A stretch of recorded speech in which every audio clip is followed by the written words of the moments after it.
Hi guys, in today's video we're going to be going over my CCIE Transports lab. I shared this lab on LinkedIn a few weeks ago and I got some interest in how it was built and designed.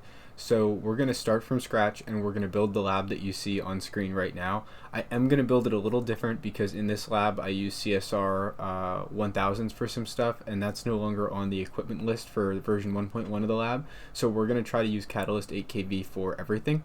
They're pretty much the same. There's some differences when it comes to the SD-WAN stuff, so I'll point that out when we get there. The prerequisites to doing this are obviously Cisco modeling labs and a pretty beefy server. So I believe the server I'm running this on is a Cisco UCS C220 M5. The specs that I have for the CML VM are on the screen now. The CML VM is actually nested on top of ESXi, but it does pretty well with the specs that I've given it.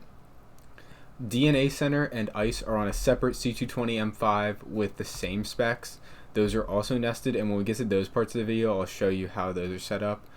The other prerequisite is some custom node definitions.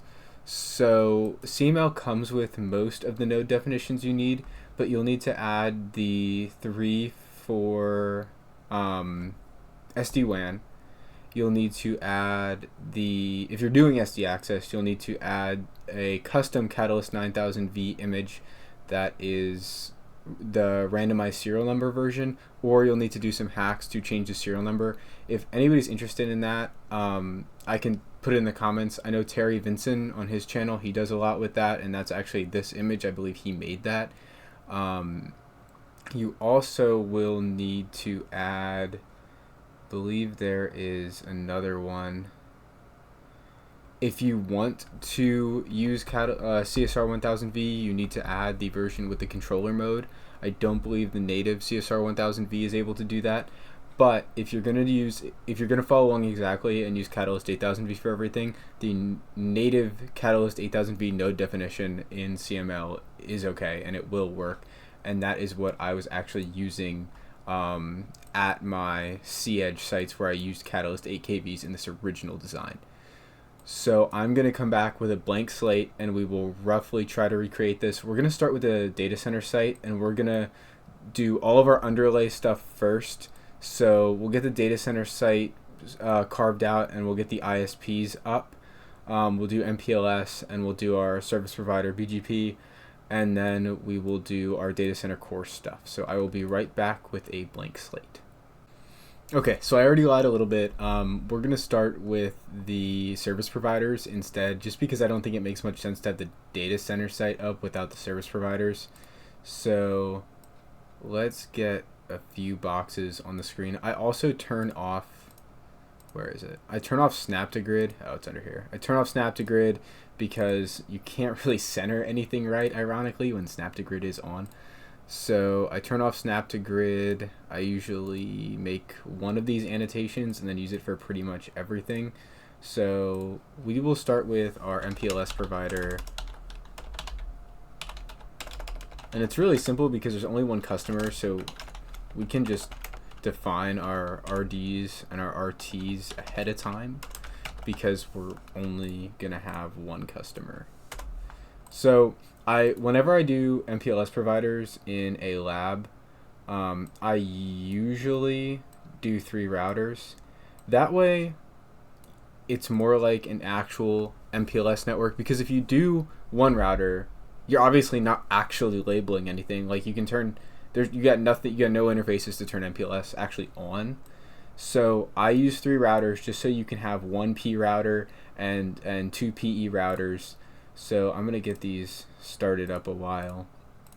I do use IOSV for these just because there's no real changes in between IOSXE and IOSV for the MPLS stuff. So I usually try to use 8kV when there's big changes. Like if you're doing something like InterVRF NAT, where the entire methodology changed between monolithic iOS and iOSXE, you obviously want to do that on iOSXE, but you're really not going to find any user-facing changes to the MPLS configuration between iOS and iOSXE. So we'll just name this PE1, and actually, just to make it easier for myself, I'm going to name them the same thing I named them in my old lab. That way when I'm looking back and forth, I know what I named them. Okay. We'll get consoles open to these while they boot. They're obviously probably not done yet. But we'll get some consoles open. And then while that's booting, we'll duplicate this for our internet provider over here, which is going to be our second transport. And we'll also run our DMVPN over the internet provider. Now, for the internet provider, I only use one router. And the reason is because I really don't think there's value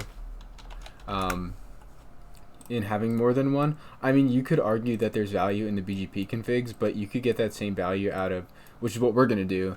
We're going to peer BGP between the HQ site and the iNet router. So you're doing BGP config there too. There's no really, there wouldn't be really anything special. I mean, I guess you could do like route reflectors or templates or something like that, but I would rather do that in other parts of the lab where it's more useful, because we are running into resource constraints with how big this lab is. So, I mean, if I had unlimited resources, I would definitely build this out with like 2 route reflectors and stuff and peer templates, but I don't think that's really necessary here. So let me get this one. Okay. So it looks like we're almost booted here. So while that's booted, I'm going to, just because I will never remember what these links are if I don't notate them now. And this is why I give every router a number, just so that I can formulate the addresses like on the point-to-point links based on them, because it's really hard to remember what your point-to-point addressing is if you don't number your routers, if you just name them like SP MPLS. I think that's pretty much it. I will also, in here, I'll put that the IGP is going to be OSPF. So that's what we're going to use for our loopback to loopback reachability to form our IBGP sessions. So we'll run OSPF, and then also, just so we don't use it anywhere else and then make it harder for ourselves, I'm going to put the AS number here. Okay. So it looks like our stuff's coming up. Our stuff is booted. So let's focus on this MPLS provider first. This is going to bother me if I don't fix it. Okay. So set our host name. And then the first thing we'll do is we'll set our loopbacks, which is probably another thing we should define, but I don't want to keep going down here because that's just going to make this block unnecessarily big. So we'll just put this over here. So loop 0 on all these will be their router number dot their router number dot their router number dot their router number. So let's get that defined quickly.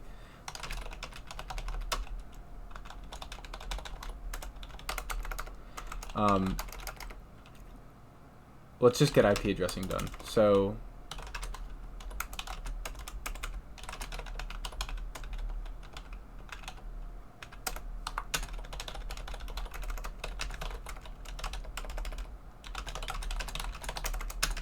okay, so this router has all of the IPs that it needs right now.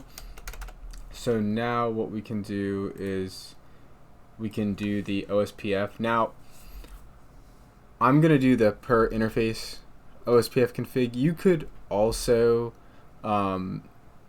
just use like a wildcard network statement, because keep in mind the customer interfaces are going to be in VRFs. So it doesn't really matter if you do a catch-all, as long as you don't have any weird overlapping stuff. I really don't think it would matter in a lab of this size, but just for good practice, we'll put it on the actual interfaces. And the reason I always do IP addressing first, and not this command first, is to prevent the router yelling at you that it can't allocate a router ID. And also, you could do some weird order of operation stuff where if you would address the G00 link, right, and then you would enable OSPF on the G00 link, and then you would address the loopback and enable OSPF on the loopback, predictably people are going to think the loopback is the OSPF router ID. But in that case, the OSPF router ID would be the G00 interface address, because it was the only thing available for allocation when you instantiated the OSPF process. which would also make it unpredictable when you restart the lab, because then when you restart the lab, the OSPF router ID is going to change because there's now 2 available for allocation, and it's going to pick the loopback first. So I usually do my addressing first, underlay routing second, overlay routing third, and that way you avoid those weird dependency issues like that. So now we have OSPF enabled on the 2 interfaces that we need to enable OSPF on. So I'm going to do addressing and underlays on each of them, and then we will go into Notepad and we'll make an IBGP config, and we'll just paste it into all of them. So we'll set the host name here too, and then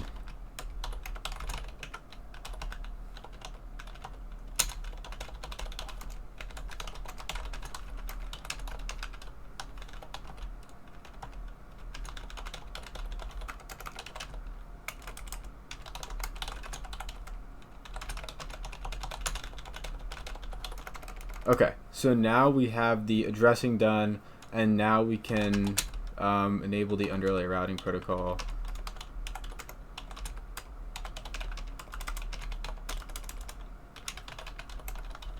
We should see an adjacency pretty soon. It might go into wait. No, it shouldn't, because it's been enabled on the left side for a while.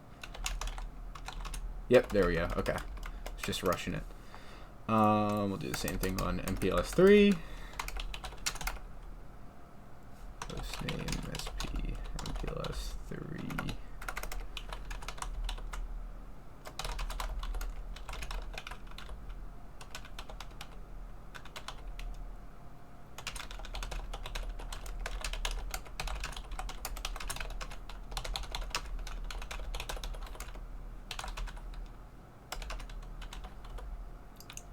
I like using the range commands when I enable my IGP, just because it really stops me from doing stupid stuff. Like I've spent way too much time on I'll accidentally enable like OSPF process A on the physical interfaces, and then I'll jump into the loopback and I'll enable process B, and then I won't check it because it's such a simple thing to do.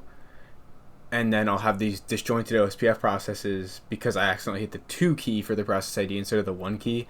So if you do them all at once, even if you were to specify an incorrect process ID, it wouldn't really matter because it's so arbitrary as long as you use the same one everywhere on that same router. So using the range command allows you to make a typo that you wouldn't be allowed to make if you didn't use the range command, which is good and bad, but in our case it's good. Now we should have reachability across the topology, so I'm gonna ping. I'm on 3. I'm gonna ping the loopback of router 1 from my loopback, and you can see we're good in this regard. Now we don't have MPLS enabled yet, so all we have is pure IP routing, and the only reason we can ping across is because our interfaces are unique and they're not in a VRF anywhere. So what we want to do now is there's 2 things we could do now. We could either do the IBGP over the top, because technically we could establish the control plane reachability before we get the data plane working. But I usually don't do that. And I usually don't do that because if I do that first, I forget to go back and make the data plane work. So the first thing I'm going to do is get the data plane working. I'm going to enable MPLS. We're not going to do anything weird with label ranges or stuff like that. I'm going to focus more in these videos on how I architected the lab and not the little intricate commands you can use to tune the lab, because that would just make the video way too long.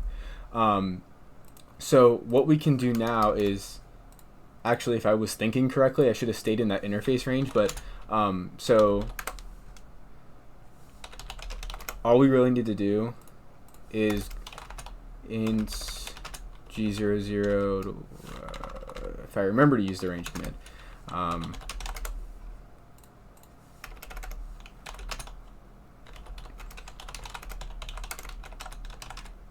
okay, there we go. So, yep. So now we have our LDP control plane established for our data plane functionality across the wire. So one way we could verify this, that same ping we just did, I guess I probably should have done a packet capture before to show you that it wasn't encapsulated MPLS. But if we do a packet capture now,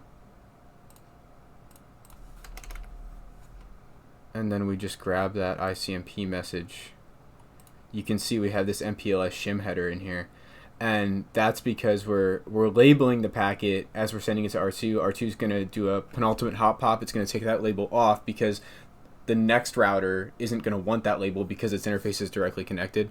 So that's another reason I use 3 routers, by the way. Because if we use 2 routers, some people might say that gives you the same effect and it saves a router. But the problem is then is you never have a hop in between. So when you do that,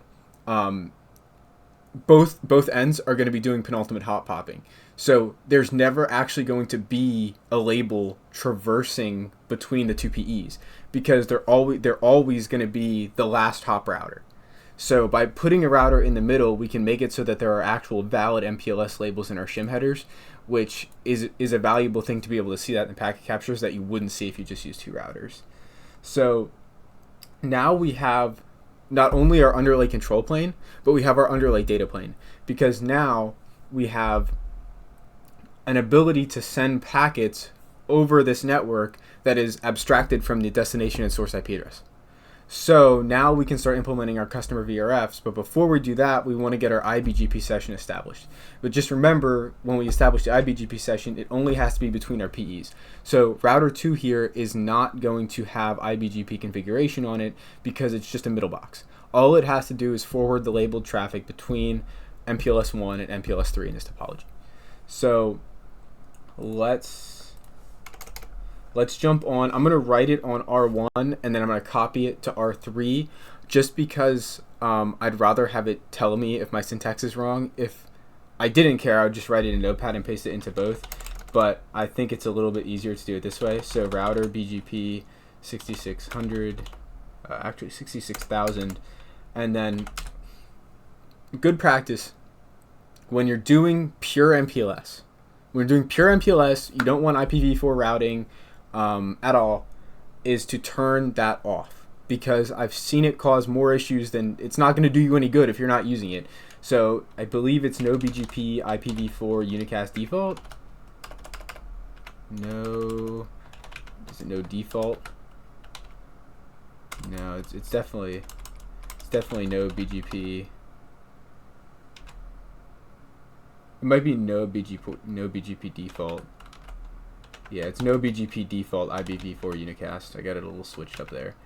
Okay, so what this is telling the router to do is, by default on a Cisco router, if you define a neighbor, it's automatically going to try to peer IPv4 unicast with it. So when it builds its neighbor adjacency, it's going to put in the capabilities, it's going to put IPv4 unicast.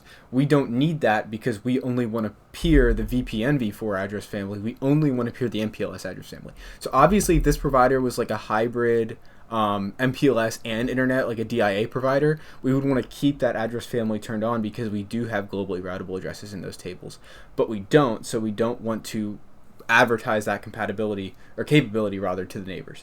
So we've turned that off. So now that we've done that, we can define our neighbor on the other end. So 66000.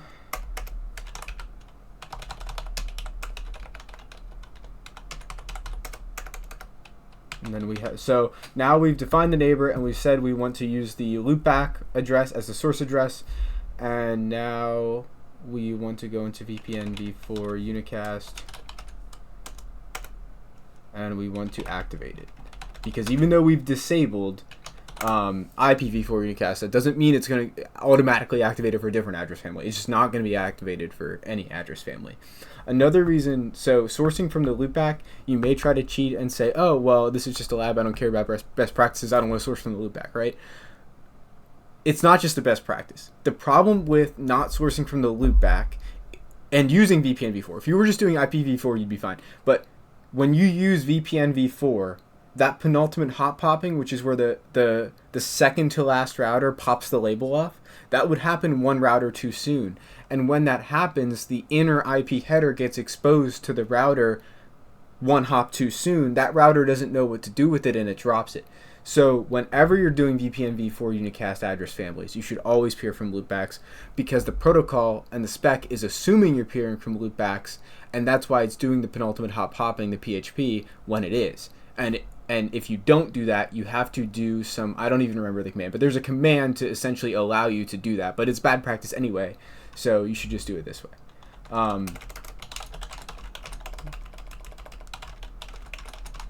So let's take this command now, or this configuration rather.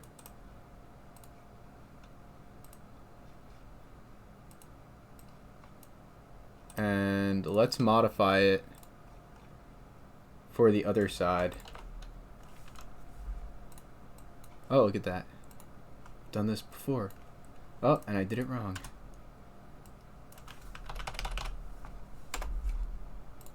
Okay. So now we just got to paste this in on 3. And if we did everything right, BGP, VPN v4, unicast, all summary.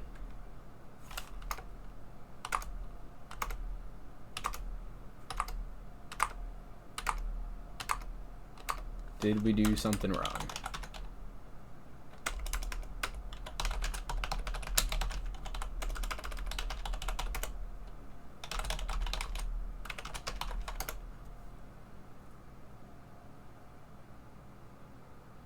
Activate some community extended.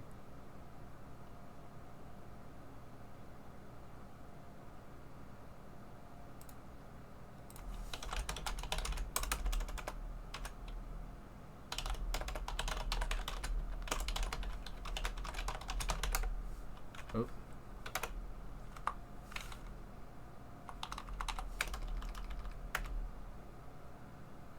We are sitting at idle.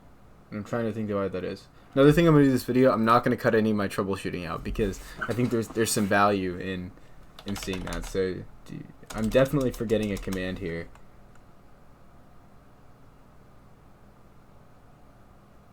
We don't need multi-hop because we're doing iBGP.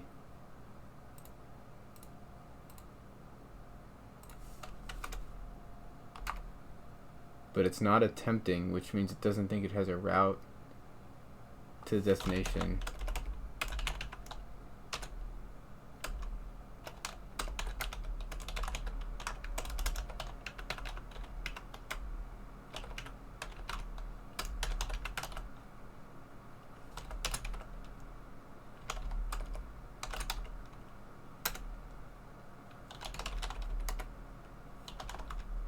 Oh, no route to peer.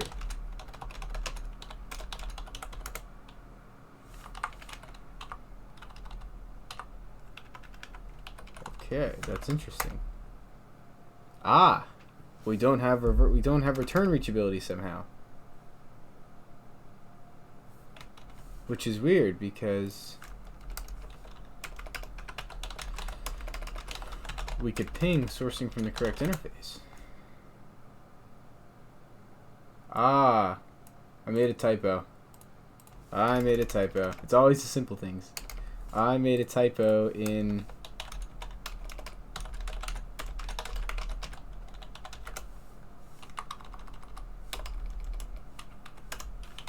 my loopback config here, and you guys probably all saw that. Well, it's always the simple things. So this needs to be changed to 3333, and then it's going to come up. Yep. Oh, well, LDP is going to go down and come back up first. Do show BGP VPN v4 unicast all summary.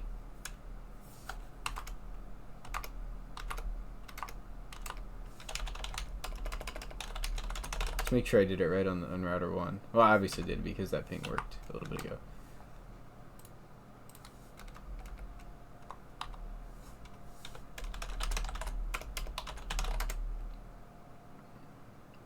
Now we have a route.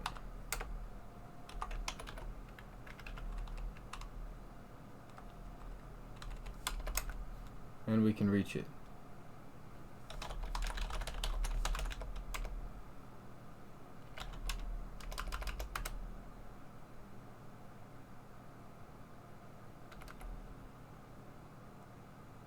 Okay.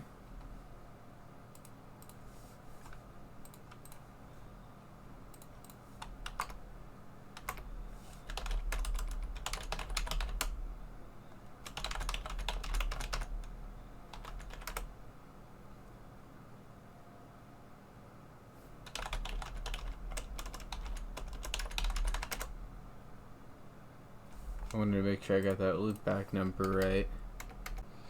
Okay, so I found another typo I made. I added an extra 0 in the neighbor command for the AS number, so that was the other reason that our BGP session is not coming up.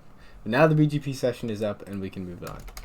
So we need to create VRFs for, yeah, this was my extra 0. We need to create VRFs for our customer, and there's only going to be one customer, so we'll just create that VRF definition customer A. And we just want to use IPv4, so address family IPv4, and we can define our RD and our route target.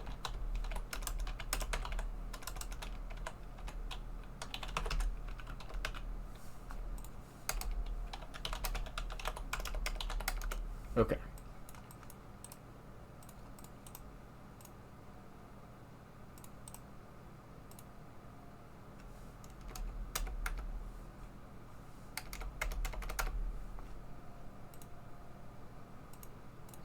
So now we have that VRF defined. So we don't really have any interfaces to put in it yet, but at this point, we have the provider built. So from MPLS 1 to MPLS 3, if we put an interface in those VRFs, we can configure the PE to CE routing. We can configure the PE to CE routing once we actually have CEs in the topology. So I'm going to finish off this MPLS provider section for now because we have working MPLS and because we need the CEs to progress any further. So what we can do now is start building out some of the other pieces of our topologies where the CEs actually reside. So we can start with the data center. So I'm once again just going to clone this and pull it up here. And this is going to be a reasonable size because we're going to have a lot of stuff up in here. Okay, so now we need a CE router for our data center. So we'll name this DC MPLS1 and we'll start it.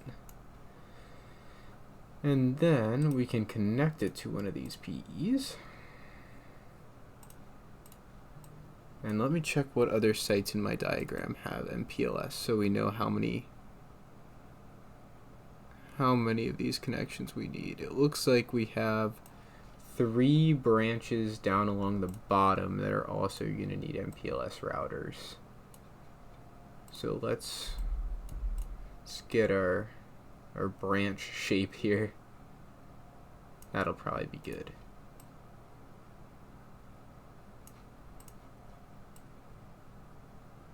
It looks like in our diagram here I have MPLS on sites 2, 3, and 4. Okay. So 2, 3, and 4, but we only need MPLS routers. We only need an MPLS router on site 2 because on the other sites we're going to do this. We're going to use the C-Edge as the PE router, which is a little bit of a newer thing. You know, normally you have a box in the middle there, but you can do it. You can do dynamic routing on VPN 0 on the C-Edge boxes. So the only branch we're actually going to need MPLS router on is the second branch here. So we will call this BR2 MPLS1. Okay.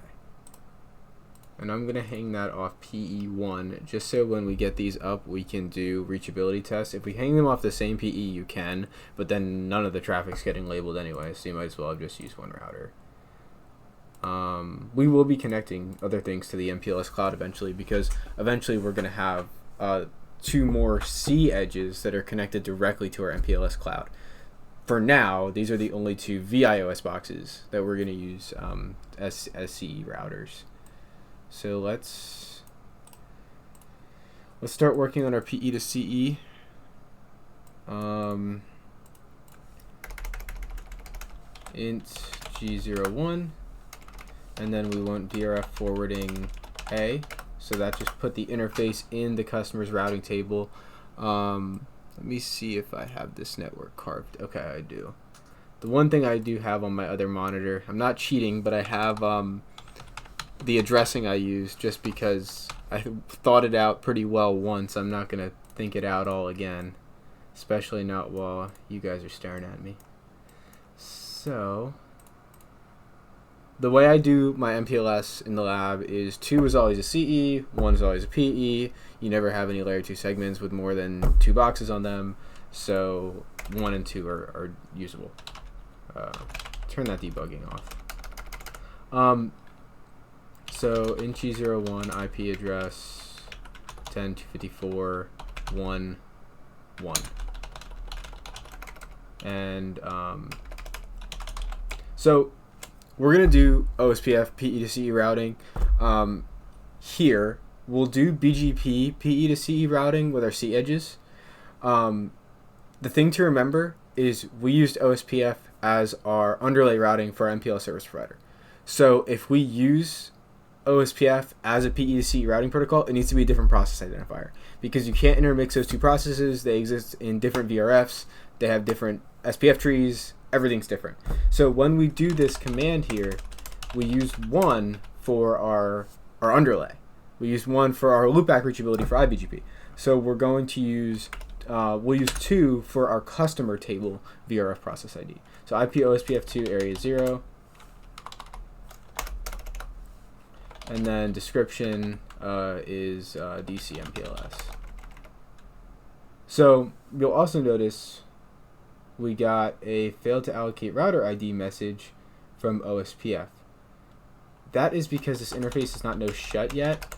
I broke my own rule that I was talking about in the first part of this video, but it doesn't really matter because there's only going to be one link in this PID anyway, so this is always going to be the router ID.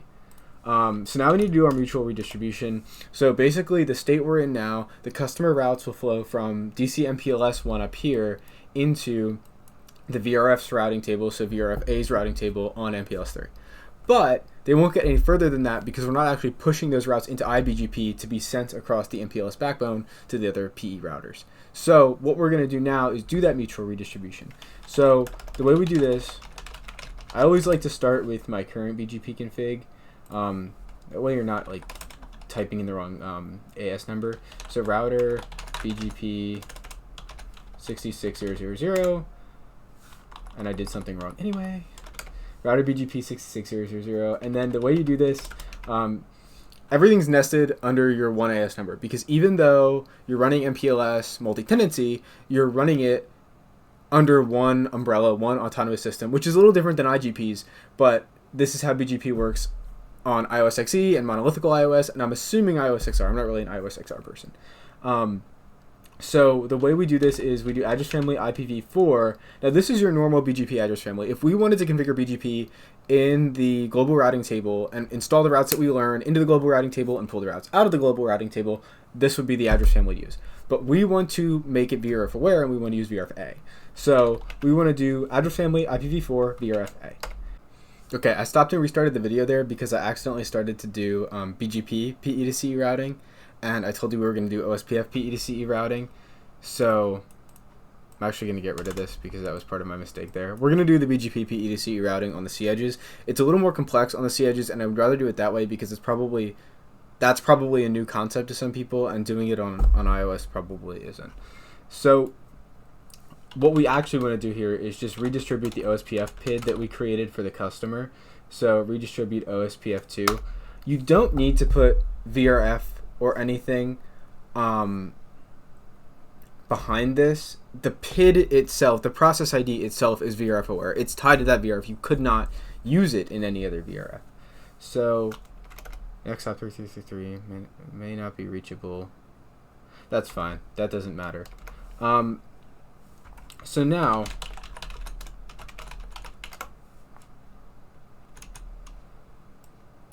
we are pulling the routes from OSPF, which is right here. So we're sharing the routes from the data center site into the service provider via OSPF.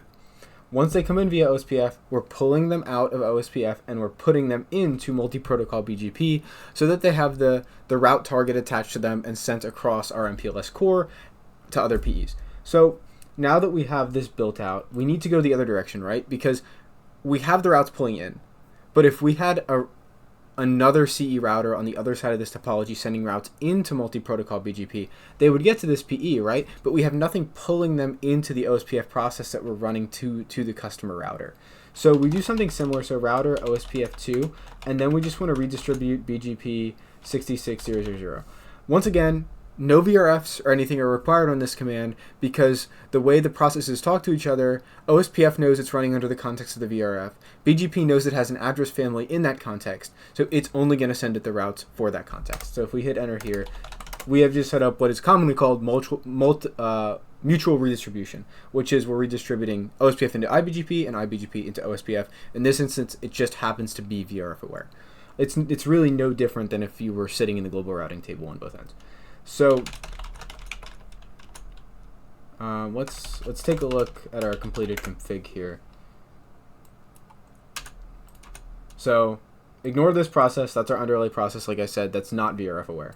So there is our one direction, and then here is our other direction. So we're mutually pulling and pushing routes in.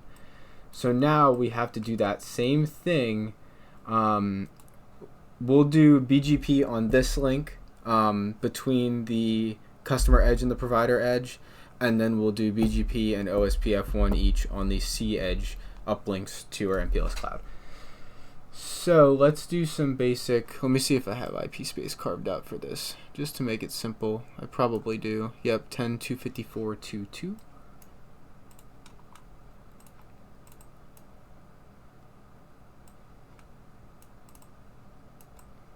And I also named this router a little bit confusingly, so I'm going to change it. Even though it's at a different site, right? The problem is that if we do our addressing based on the identifier at the end there, we need to make that unique across the entire transport. And we didn't do that if we put a 1 there. So this would be 2.2, and this would be AS66001. I'm going to end up moving all of this stuff around then because there's no way any of these big labels are going to fit once we get all the nodes on the screen. So I believe we already have the VRF defined on this. Okay, I should have issued no IP name lookup on these routers or have that included in my template, but I don't. So now we are in to this PE router over here. I do believe we have the VRF defined. We do, okay. So in G01, VRF 4A, and then IP address 10.254.2.1. Okay, so now that interface is up, we obviously have some routing to do. Ironically, you know, BGP is normally the protocol where you're issuing more commands than an IGP, right? In this case, there's actually going to be less, because the redistribution happens automatically when you're using BGP.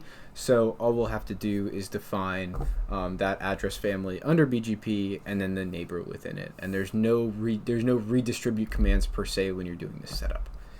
So let's look at our current BGP config. And let me make this a little bigger for now, just because we're going to be staying on the terminal for a while. So let's jump into here. An address family IPv4 VRF, and then we're gonna go and define the neighbor. So neighbor would be 10.254.2.2, which is our CE on the bottom half of the topology there. Remote AS66001, and that's pretty much all you need. You're not sourcing from a different interface because the customer wouldn't know about that interface, let alone we don't have any loopbacks in that VRF. So this is really all you need. We just have to do the other side of this now.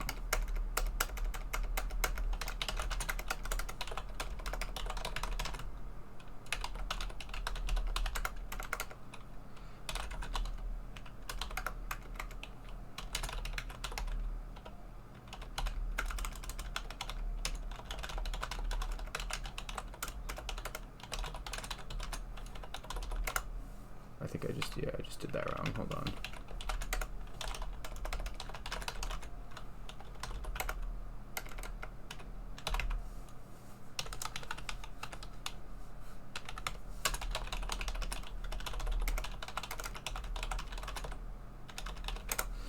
Okay, so we just gotta wait here for a second. Okay, there we go.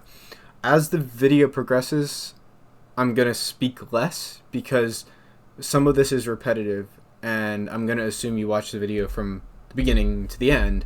So if I keep explaining things, it's just gonna take up more time. There's probably people who have already been like, he's explaining this, and I just want to see how to build a topology. So I'll throw my helpful hints in where needed, but if I'm just typing commands that you should already know if you're studying for the CCIE, I'm not gonna bother speaking about them. So now we have this up. There's probably no routes being sent though, so we probably just have some. Oh, I lie. So we're gonna get the route. We're gonna get this route because we haven't filtered it out. We could use it to test control plane reachability. The reason I don't want to is because it doesn't test everything. It tests from here to here, when in reality we want to test from here to here. So we're omitting the cross between protocols on this end of the topology when we simply test to the interface in the VRF on the far side. So what we would actually want to do, and what I'm gonna do quickly, is I didn't define a hostname on this. That confused me for a second. Did I not do anything on this? Okay, I did not configure this router, apparently. I thought we did that. We did not. Okay, so we got to do that quick. So int g00 IP address 10.254.1.2. We're gonna get that RAID allocation error again, but I just don't want those syslog messages in my face, so we're gonna do that first anyway.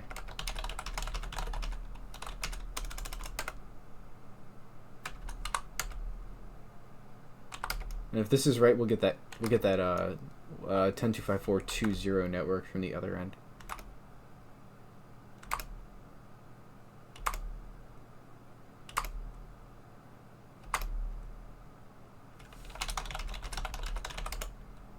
Okay, so we have formed an adjacency.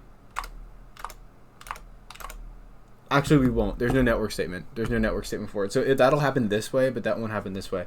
And actually, we're going to want it to happen this way simply because that's going to impact our reachability test if we don't.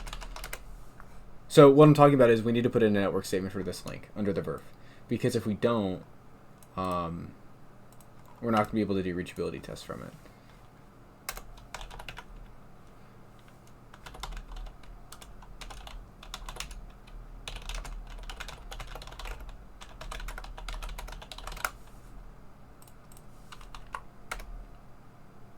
There we go. Okay, that's what I was expecting to begin with.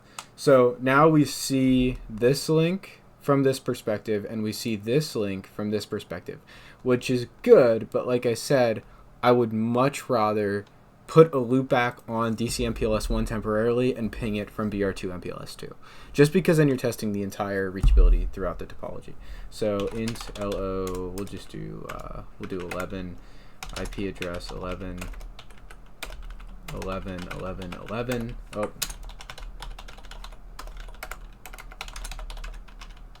And the PID on this is 1. Don't get tripped up by that. Our PID on this end is 2. Our PID on this end is 1. Okay. And we only have one interface on here, so no need to specify a source. It doesn't have many options.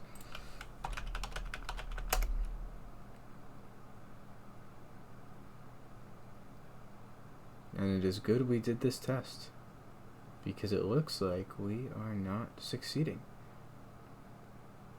So we are going to, let's just make sure of something here.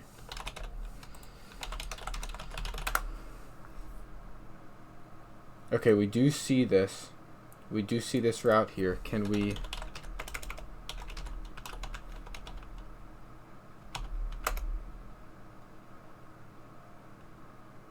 We cannot.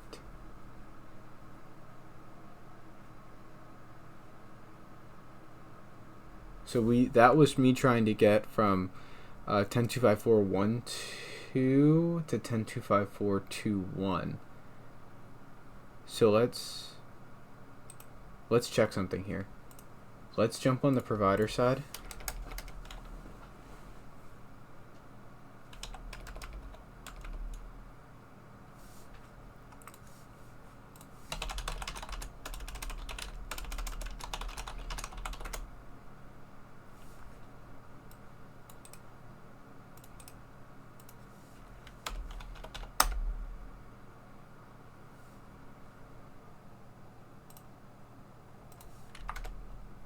Okay, remember earlier when I said that syslog message didn't mean anything? Yeah, I lied.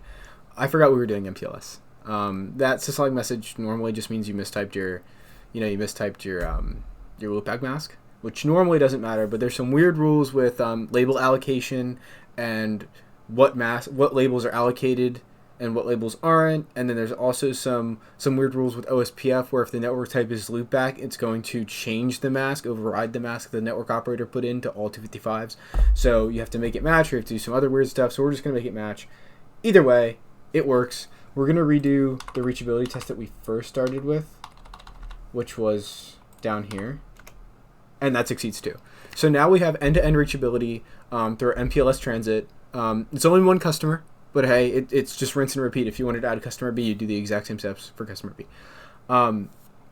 What we want to do now is get our data center more built out, because we can't really start our DMVPN, which is going to be our next session. So the internet transport really doesn't take any time, right? Because we're just peering between customer edges and one central point, one central internet router.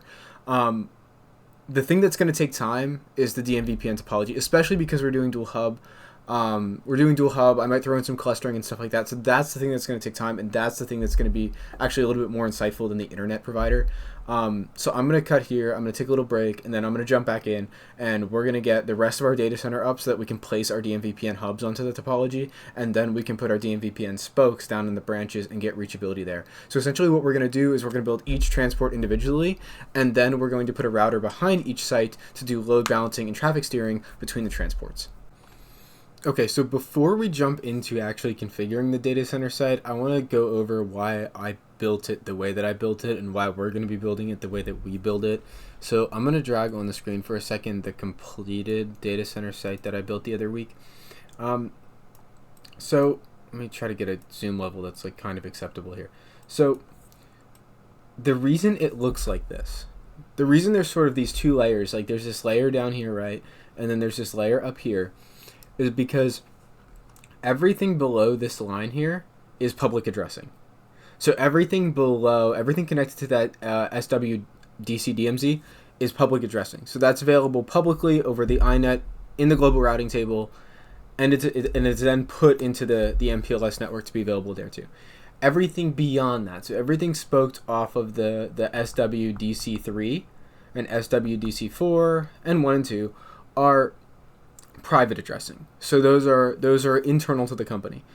The reason I do it this way is so we can do real life setups like this, where you have your DMVPN hubs and your C edges, and you have your vBond outside of your corporate network.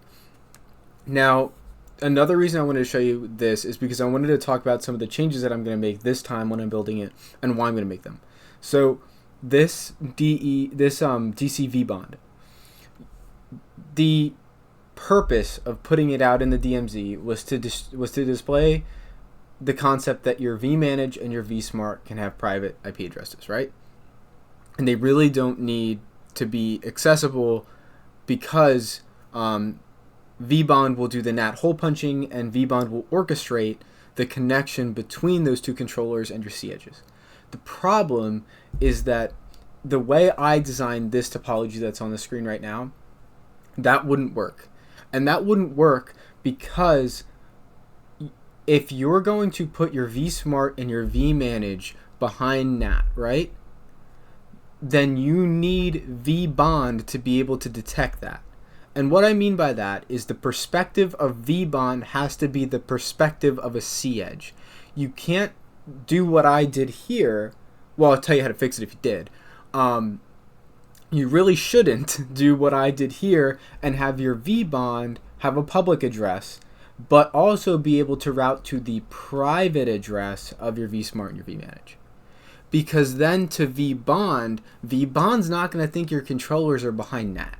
So it's not going to do the hole punching. It's not going to orchestrate that connection the right way, because it doesn't think they're behind NAT. From its perspective, those controllers are globally reachable.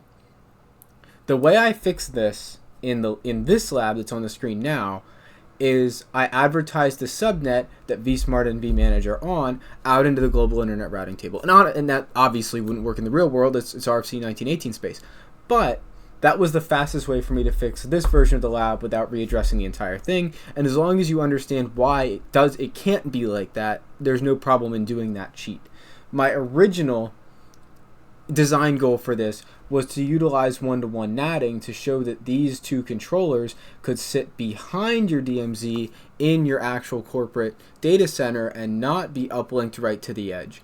What we're going to do in this version of the lab is we are going to put those controllers right at the edge to make it as simple as it can be. So they're going to have an interface in the DMZ that can access all of the C edges without NATing. Another reason I'm doing this is if you ever tried to NAT on VIOS, you know you can't do it without getting at least one syslog message that your CPU is pinned to the roof. Virtualizing iOS and running NAT just doesn't work well, and you also don't get reliable data plane throughput. So in this lab, I'm not going to NAT the controllers. I will NAT on the DC iNet1 router, but I'm going to NAT things that don't matter. So just my internal data center subnets that really aren't going to be speaking that much. But we don't want to get into things like failed netconf transactions and failed SSH transactions just because we have a VIOS router doing that can't really handle it. So with that said, I'm going to try to design this a little better in the version of the lab that we build. So if you're coming here from seeing the original image of the lab and you're wondering why this is a little bit different, that's the reason why. So the next thing we're going to do is we're going to bring up our internet transport so that we can bring up our DMVPN topology. One thing I don't think I thought of, I didn't. Okay, so I didn't add more interfaces to this router. We're going to want to add a decent amount. Okay. Because we only have one router, so anything that's connecting to our internet transport is going to have to go through that router. So let's just build this transport out first so that we can do the DMVPN. So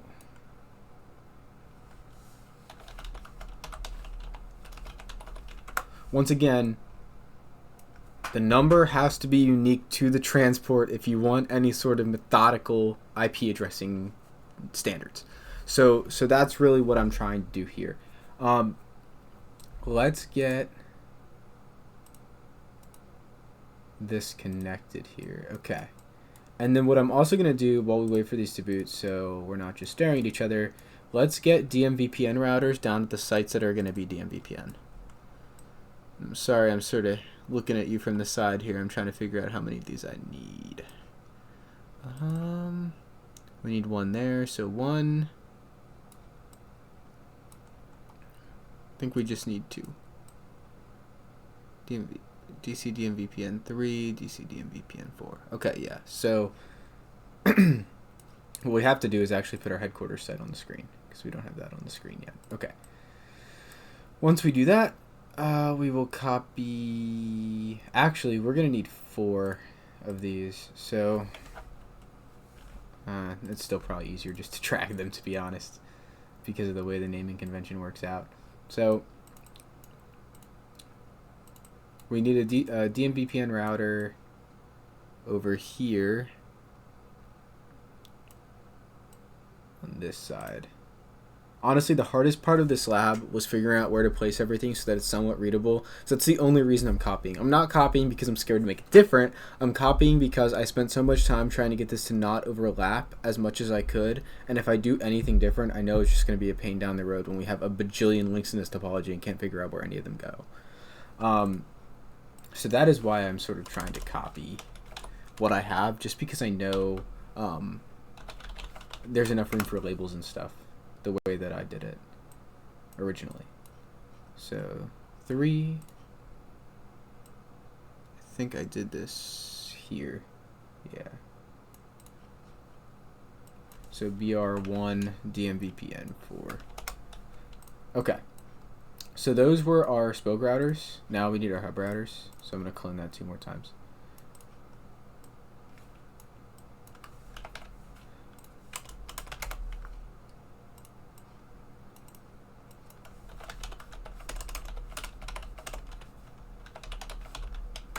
Okay, so these are going to be our DMVPN hubs. That's really what I want to get working on. I'm trying to not take up as much of your time as with the standard stuff like addressing and all that stuff, because that's just not fun. I think I used, okay, yeah. So we're going to need a DMZ switch, and that's what I was trying to figure out what I used for that. And I think I started with an unmanaged switch, and I eventually moved it to this because I wanted to do embedded PCAPs or something. I don't really remember, but we're just going to start with what I ended with last time because there's definitely a reason I changed it.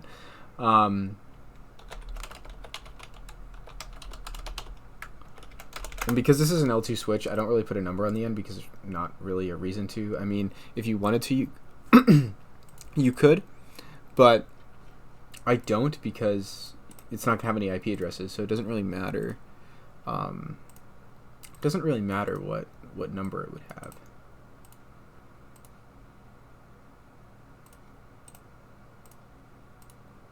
Okay, so what I just did here was I took the second gigabit interface off of, let me actually start these up before I start yapping.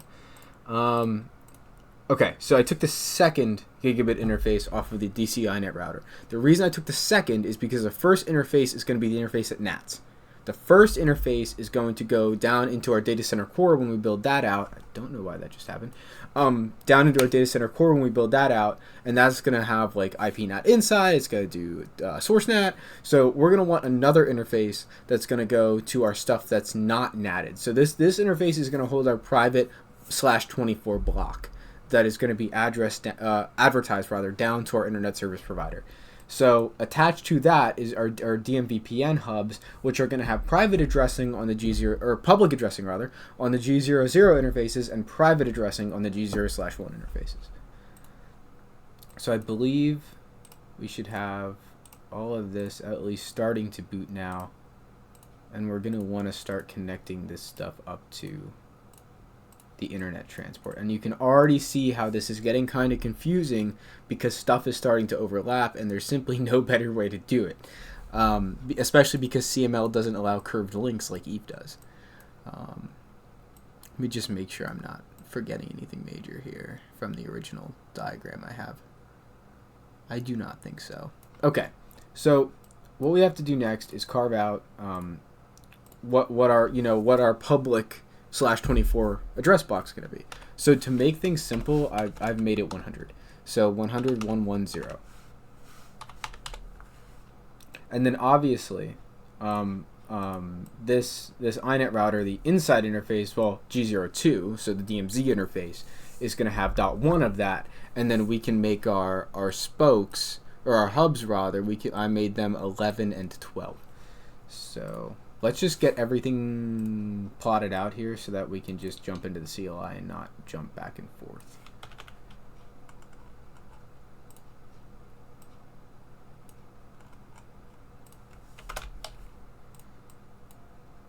So now, that's great and all, but we still never set this up, right? So there's not really much, right? There's not really much that this is going to entail from us because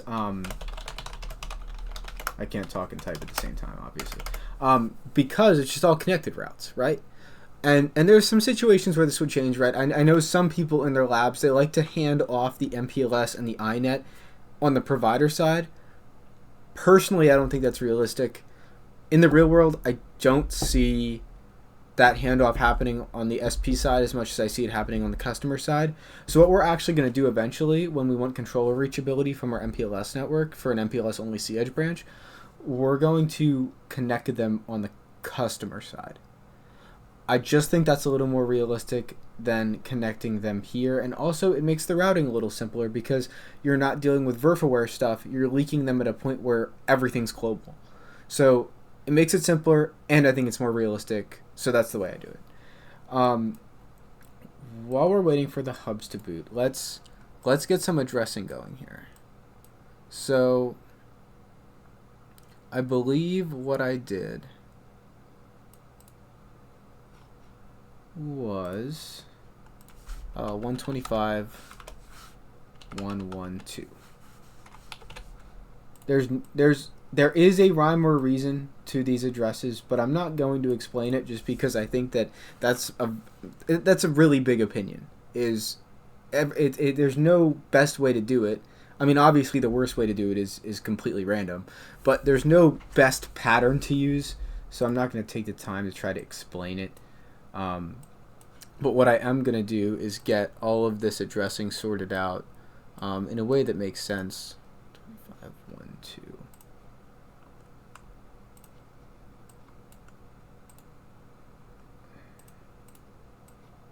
Me and the CML interface Zoom don't really get along, if you can't tell. That's probably the hardest part of me working in these labs. But it is still miles ahead of EVNG, which is actually why I switched. 125, 13. Okay, so now we have addressed all of the parts of at least our DMVPN topology. So now we can build the entire internet underlay, and we can build the DMVPN overlay. So then, by the end of this, we'll have our MPLS transport done, we'll have our DMVPN transport done, and we will be ready to move on to spinning up our data center core switches so that we can add in our SD-WAN controllers and our ties to the real world for the SD access sections. So let's jump onto the iNet router and let's start configuring some interfaces. So like I said, these are going to be all connected routes. So there's going to be, well, I lie, all connected routes except for DCINet 2, we're going to peer BGP so we can advertise our public address block. Because really, the other sites only have a /32 globally routable. I mean, technically it's a 24 link, but for the purpose we're using it for, they have one address, and it's connected. So there's no special routing we have to do there. So int G00, we want to give this IP address 125.111. Oh, that's not what I wanted to type.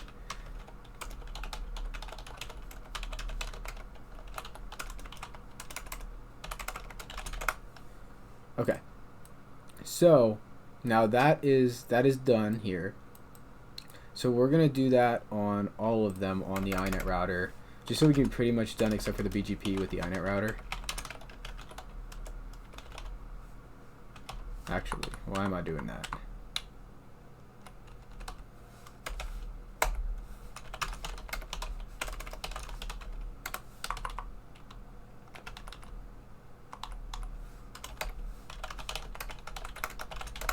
Okay, so now for, this site and then the one that this is connected, that's done. But because we have a public addressed subnet hanging off the back of this router, we're going to need to do something. Whether it's a static route on the service provider side, which once again really wouldn't be realistic. So we're going to do eBGP between DCINet 1 and our DCINet 2 and our iNet 1 router. Sorry, I paused for a second to drop the hat. I can't put my head all the way back when I got that hat on, so my neck was getting a little fatigued. So let's go in and, oh, now I forget where I'm at.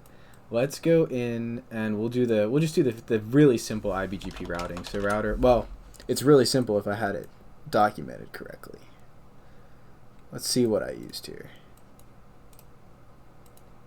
I promise I won't do this a lot, but I am going to copy and paste this from the other lab. Just because I don't want to take time up to... Okay, router BGP 65000. Neighbor 125.112.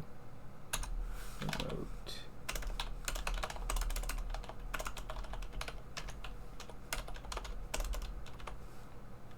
Oh, that would have been wrong. Okay. That literally is all we need there. The problem is that we would now be accepting the routes, right? But we also need to let DCINet 2, once again, you can do this with a static route, but we also need some way to let DCINet 2 know to use iNet 1 as its gateway of last resort. So the easier way, in my opinion, that you won't lose track of is just to do a default originate. So now we are actually done with the iNet router for now. So let's jump in here. I keep doing that. I'm trying to match the case, and I should have just let it go.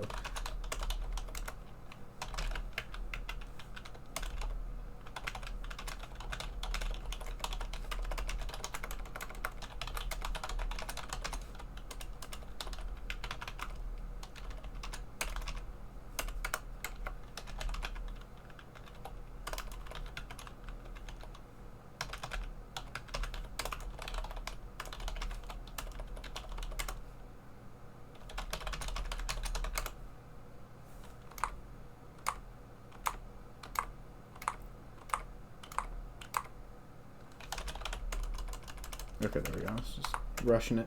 Okay. It's amazing how fast I can type when I'm not talking. If I've learned anything from making this video, it's that I don't know that I'd want to do this all the time because I feel like I move so much slower when I'm trying to talk and type at the same time. So, it looks like we're good there. The only other thing we want to verify is that we're getting that default route, which we are. So that's good. That's good. Now, the other thing, before I forget, because I know I'm going to forget, is we want to configure that DMZ interface so we can advertise it back to the provider in our BGP process. So IP address 10.1.1.1. Oh, sorry, that would have been wrong too. 100.1.1.1.255.255.255.0. No shut. And then we want to go back to our BGP process.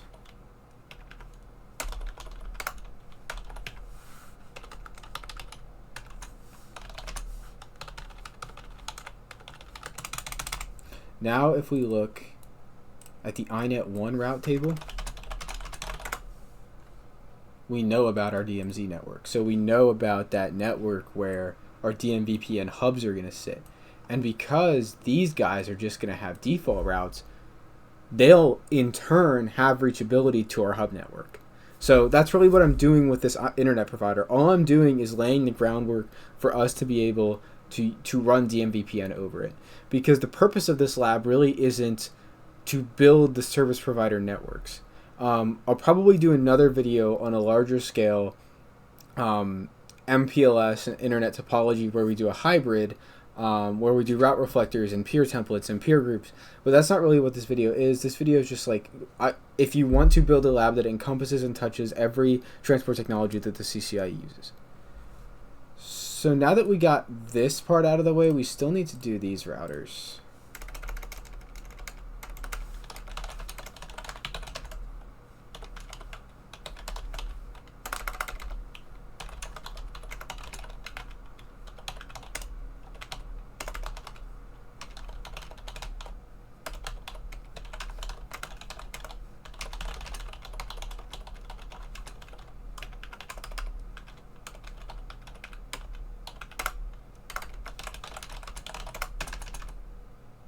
Okay, so now if we did everything right, yep, okay, so we just have to do that same thing one more time on our router down here.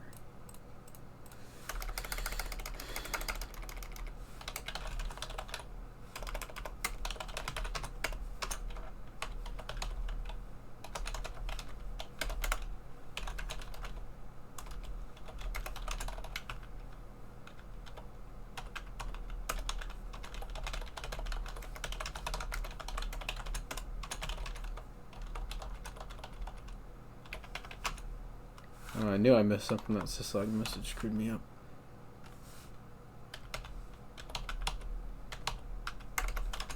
The reason I do show IP route at the end instead of like do show IP interface brief is because if you see this, that means that you address the link correctly and you put the route in correctly. Or the other possibility is you did both wrong. I mean, but let's be honest. You probably did one of them right. And if you did one of them right and not the other, the route would fail like the recursion lookup. It would fail looking up the next top interface, so it wouldn't get put in the table. So verifying that this line got put here then verifies the first two commands that you did instead of doing two separate commands to verify them. So now we have our internet transport pretty much done. I mean, we'll obviously add links to it, but the most complex part of it is done, which once again was not very complex. We're going to do our DMVPN hubs next. At least the transport side. We got to do our data center core before we do the other side. But I'm also going to get rid of a bunch of these because these are just confusing me. And we're going to be switching between these DMVPN routers, so I sort of want them here and in order. Because we really don't even have to look upwards at the topology while we do this. We really just have to be looking at the CLI.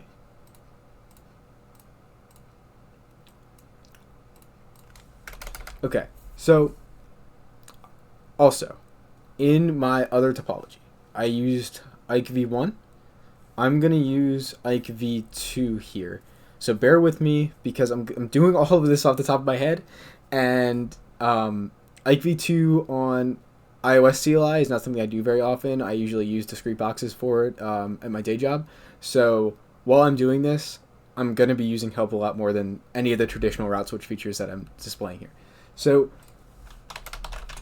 let's get this set up first. Let's get our hub set up first. And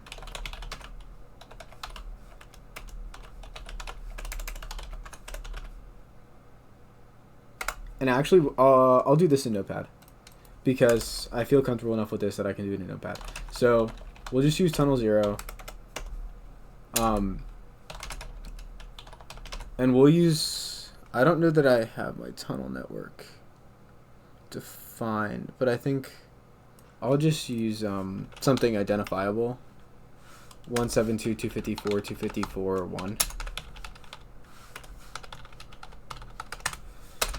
So there's a few things I want to touch on with DMVPN, and one specific thing that I haven't found documented anywhere.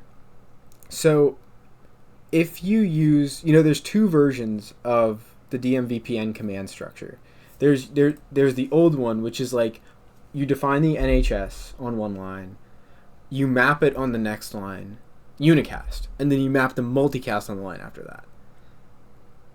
That's the old way. The new way is you sort of combine all those into one line, and the two bottom lines are just on the end of the command. So the new way is IP NHRP NHS 172.254.254.1 NBMA 100.1.1.11 multicast, right? So that's the new way, and the old way would be something like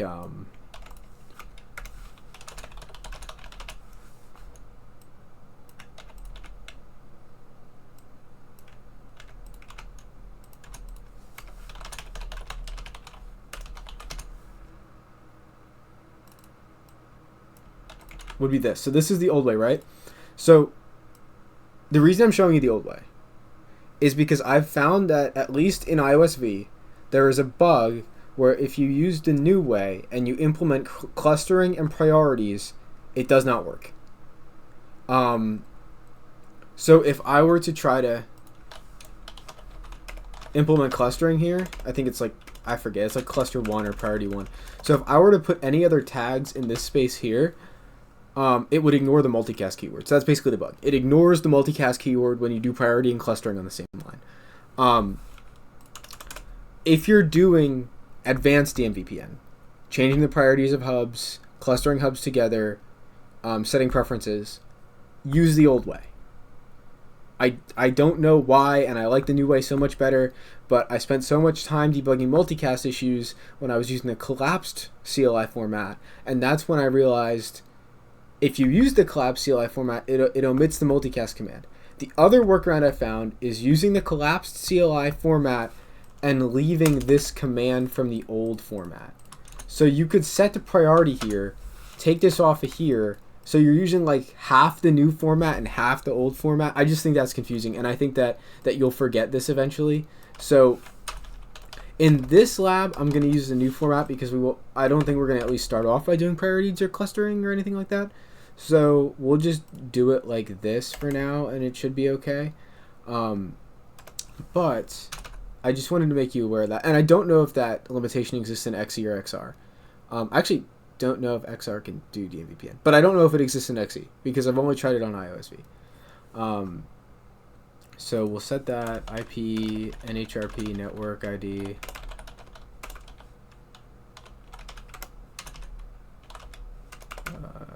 Tunnel multi. Okay, so what I'm going to do is I'm going to get the unencrypted DMVPN up, and then I'm going to layer IPv2 on top of it. And I always do it that way because that way, if you make an error in your transport config for your GRE, you're not trying to transport debug IPv2 or debug IPsec transform sets when your issue is actually something simple with like NHRP or something. So I sort of always do this stuff first. It also makes, if you have to PCAP something, right, you want to do it before you layer the encryption on. I know it's only one command to take off, but still.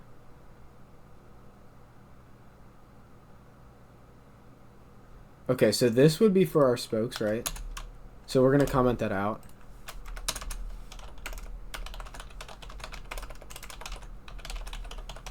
And then this is for our hubs. So let's grab this. This is our hub config. Okay. So it's going to change it down. I think we didn't give this thing WAN addresses yet. We did not, which is why our tunnel interface changed it down. We also have to give it a static route out the DMZ gateway. 100.11.11.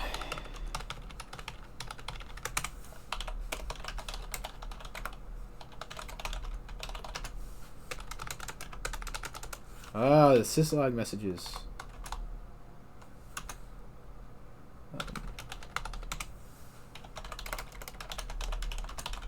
So that tunnel interface should come up soon.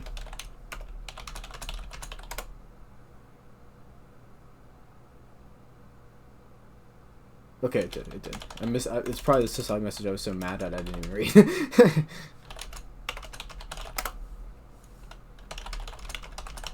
And that is why I normally work out of config mode. Okay, so let's grab this before I forget, and we'll do this one in the reverse order.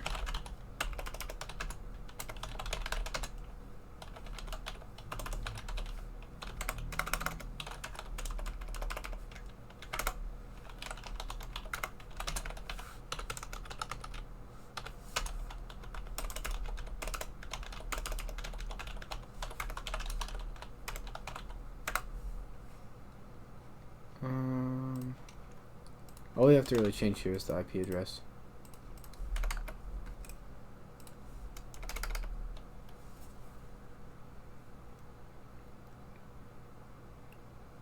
And we already got our spokes. We already got our spokes up from like a transport perspective. We got them pinging, so we don't have to do that stuff on them. We just have to switch out what we're commenting out here.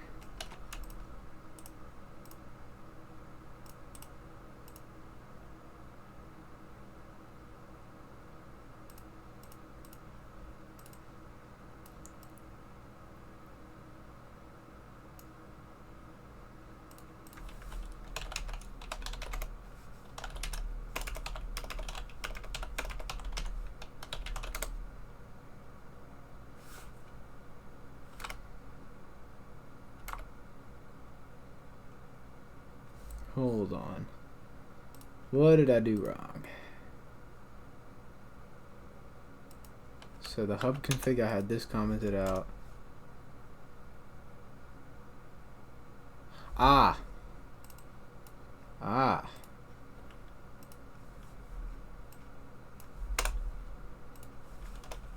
didn't change the IP address when I pasted in the spokes.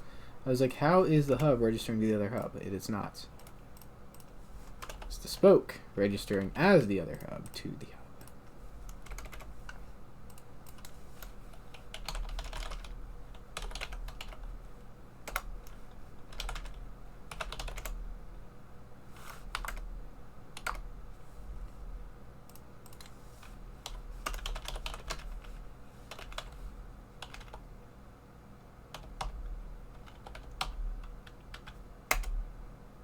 The astute among you may have realized I use public addressing for the DMVPN overlay. I'm not really concerned about that. I mean, in the real world, you wouldn't want to do that, but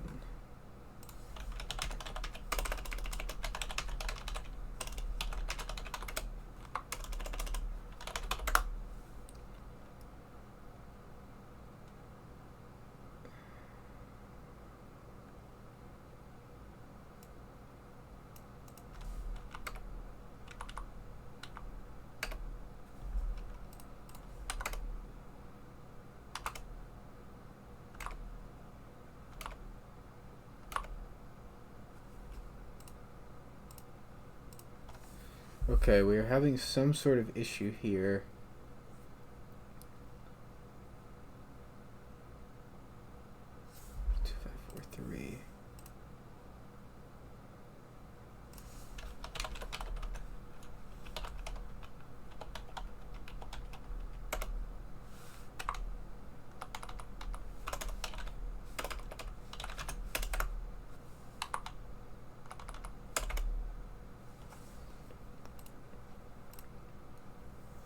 Well, I will tell you the one issue is that I only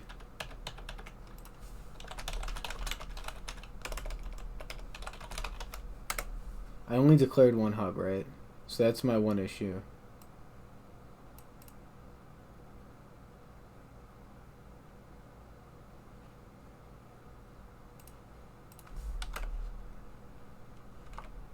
The peer NVMe address is showing up as unknown.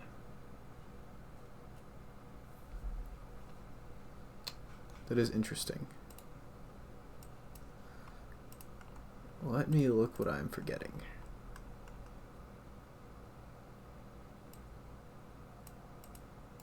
It looks like nothing. I mean, I don't have phase 3 enabled, right? Because I don't have a redirector shortcut. But the fact that the peer NVMe address is showing up as unknown. What does the config here look like?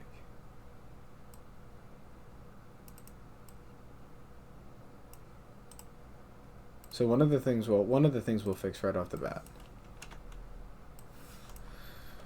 We need to add another NHS. We need to add .2, right? So only on the spokes.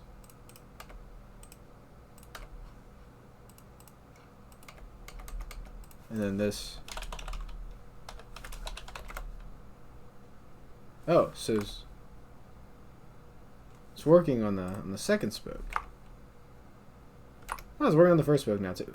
Could it have been a timing thing? I don't remember it taking, unless something was like messed up from when I messed the configuration up the first time. Let's just ping 172.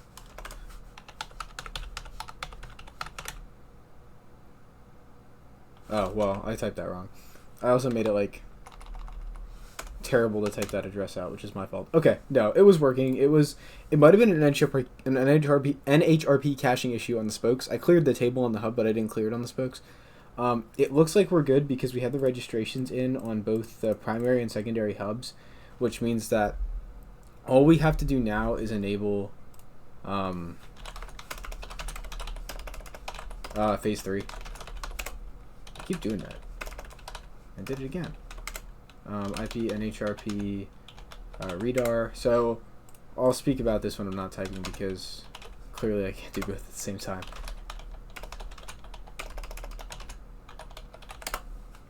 And then on the spokes, it's a shortcut.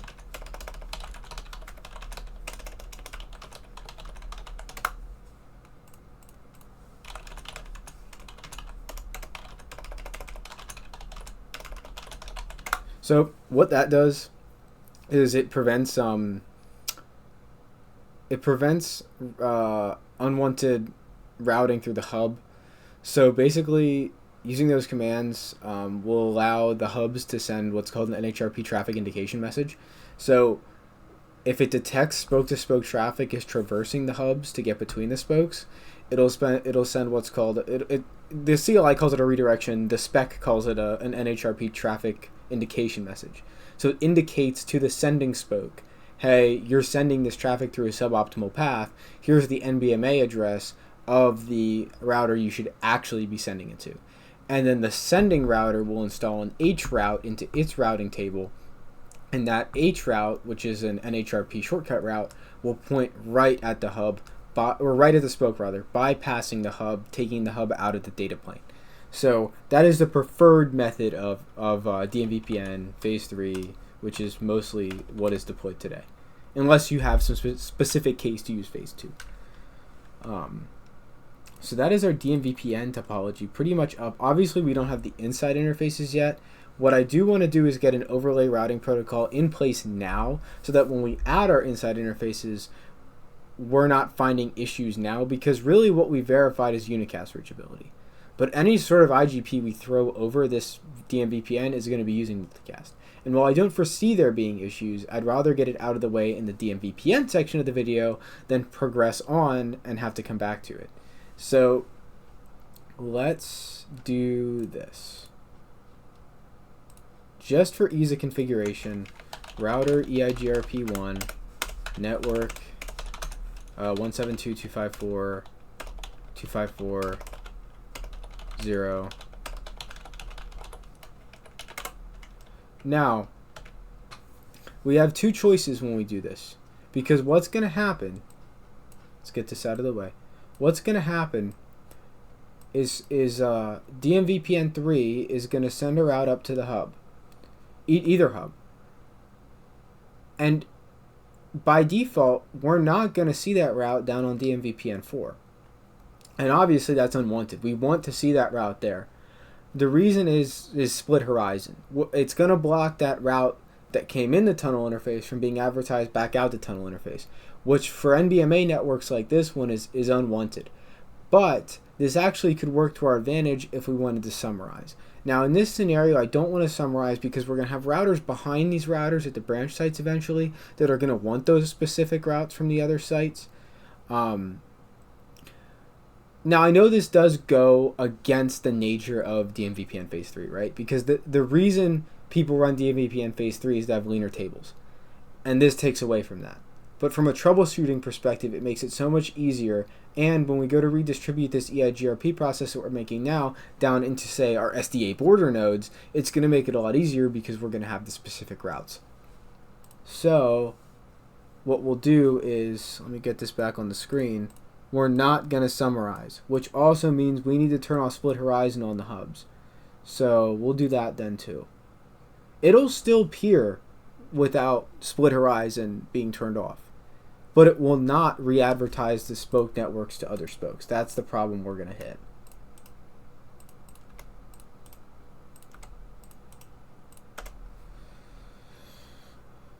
So And the spokes won't peer with each other, right? So the hub, each spoke will have two adjacencies, but it will be two adjacencies, one to each hub, right?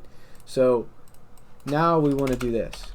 Only on the hub. Well, it wouldn't do anything wrong if you did it on the spokes, but you really only need this on the hub. So no IP split horizon EIGRP 1.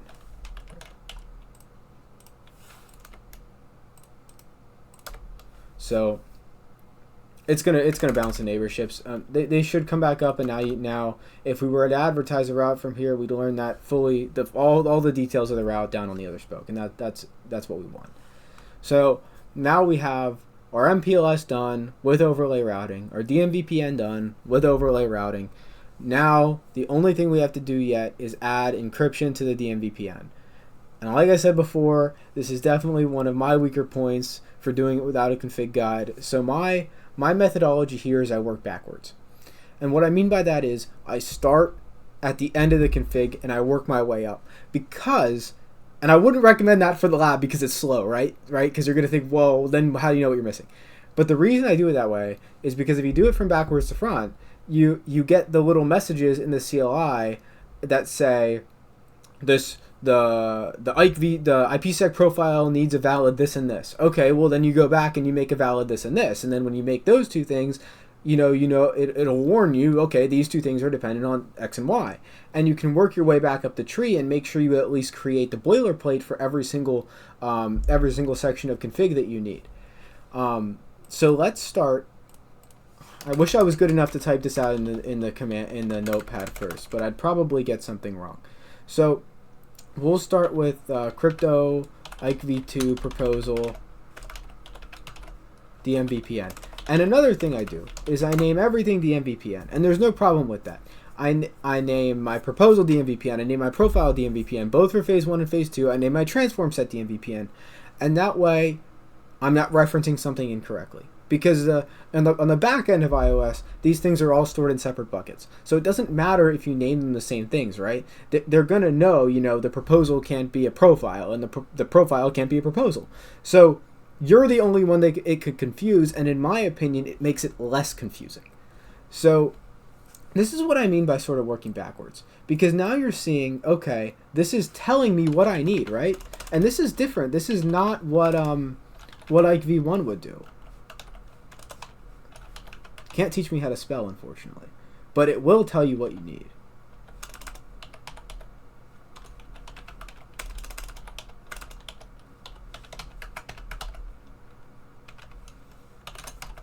I'm going to try to choose something that's not completely terribly taxing on the CPU here. because this really does tax the virtual CPU, and you might get some traceback messages. It'll work. You might get some traceback messages and stuff that it doesn't like it. Crypto IKv2 policy. I'm less chatty during this section because I actually have to think.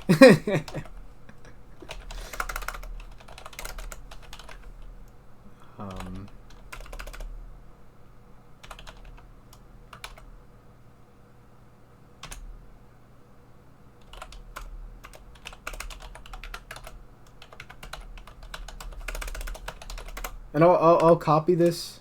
Damn it! I'll copy this into in the notepad, and then I'll explain it after I'm done typing it out.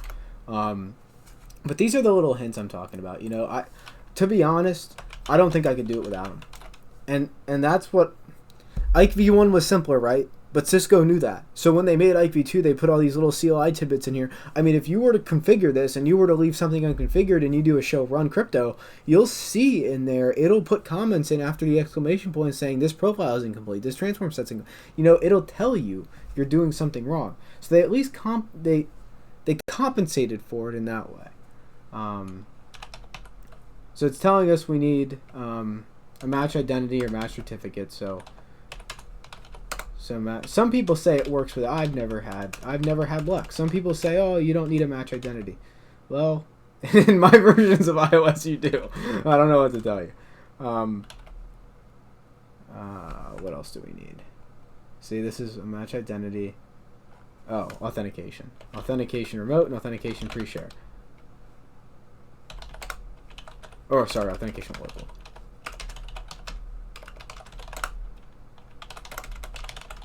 So let's do a quick checkup here.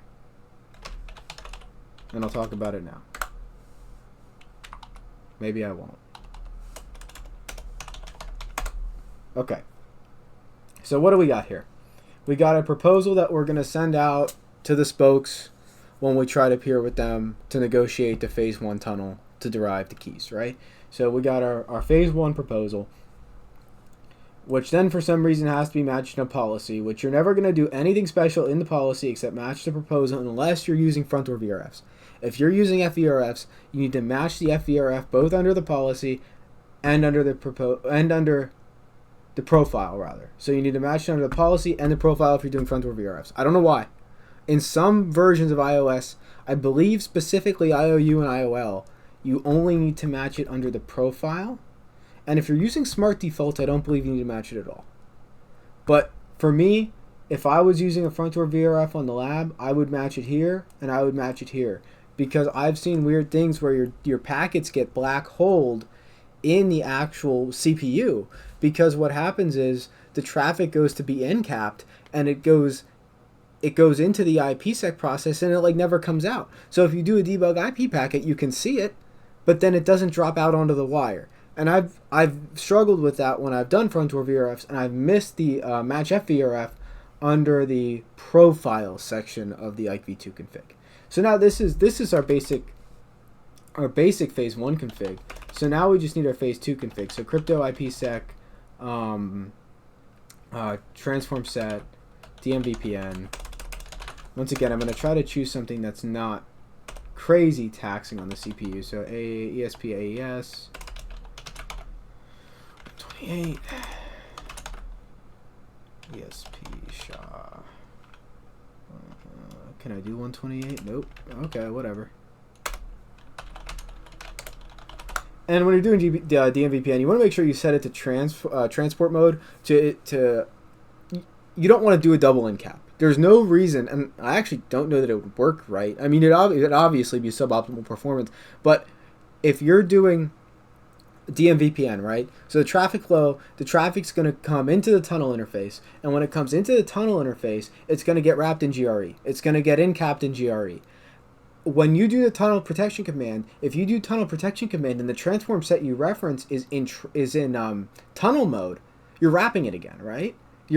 Unless you're like competing for lowest MTU, there's no reason to wrap it in GRE and then wrap it in IPsec. The only reason to use IPsec tunnel mode is if you have a layer 3 header sitting directly behind the ESP header that has private addressing in it.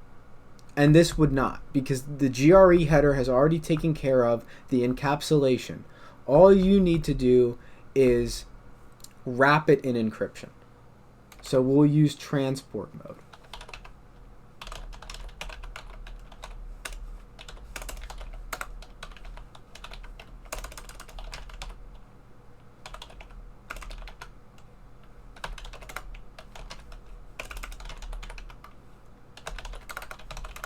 Okay, let's recap this.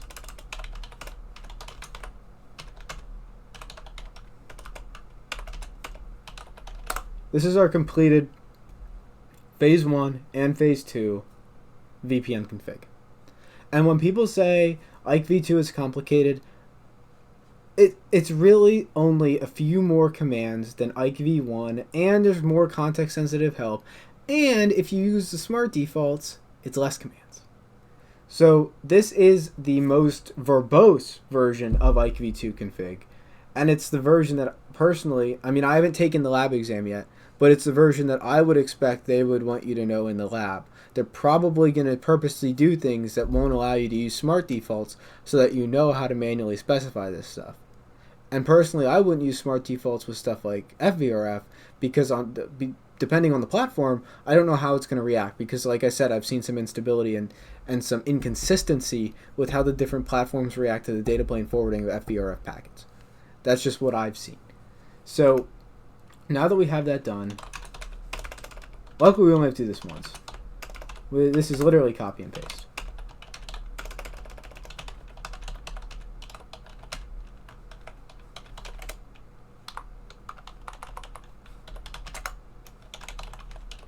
So this is gonna turn the IPsec, the crypto engine on, and then we're gonna get a bunch of these received a packet that's not an IPsec packet. But that's good. That means that we're expecting IPsec packets there. So let's do a do show. Actually, I think I have this in my history here. And you can copy this word for word. There's just one thing you need to shim in, right? Because of the parsers we used. It took that out. I mean, it still left it indented, but it took it out, right?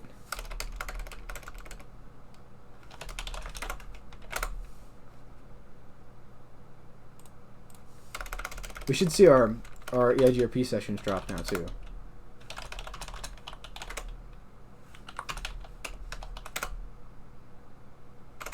Yeah, this will drop. The first one already dropped. Okay, it dropped. Because the ultimate test is, you know, did it come back up, right? And it should come back up pretty fast.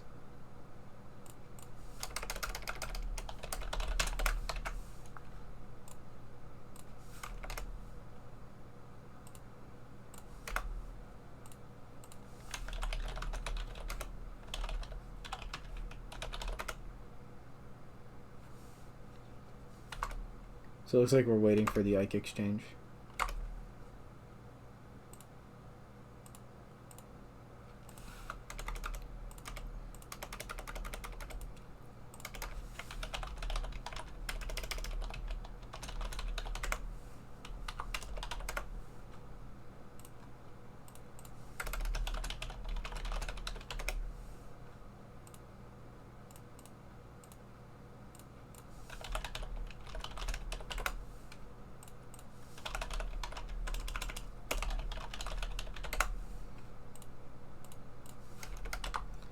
So now is when we know if we did something wrong or not.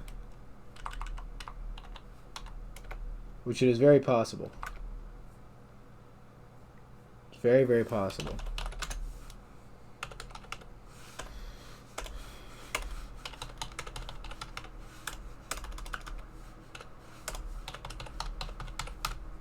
Oh.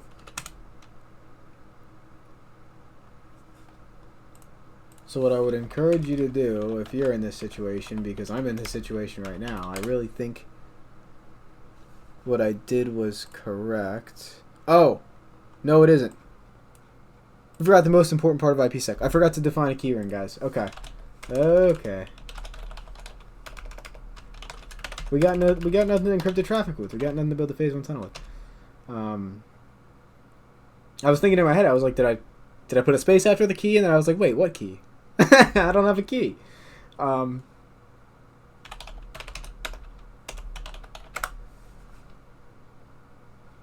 Okay, so crypto, Ike v2, keyring, DMVPN, peer, DMVPN. And because this is DMVPN and the dynamic nature of DMVPN, you need to match everything, right? Because your spokes are going to talk to your spokes, your hubs are going to talk to your spokes. And that's why, like, in a real deployment of this, you know, you would be using something like PKI. At least if you're following like the CVDs and stuff, you'd be using PKI.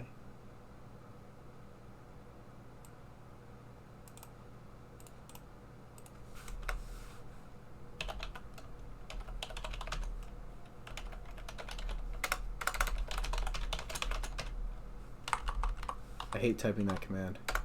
Okay. The only part we changed is that. You know, the thing that really threw me off, and what I kind of still don't understand, is why are these in 2 different states? We've cleared all the existing state out of the network, and we have the same config for each one. So I'm kind of confused why those were in the same state.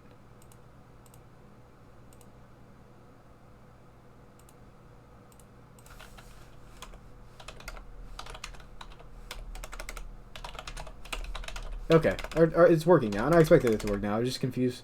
I'm still confused why those were in different states. Because they're both misconfigured the exact same way, so you'd think they'd be in the same state. Okay.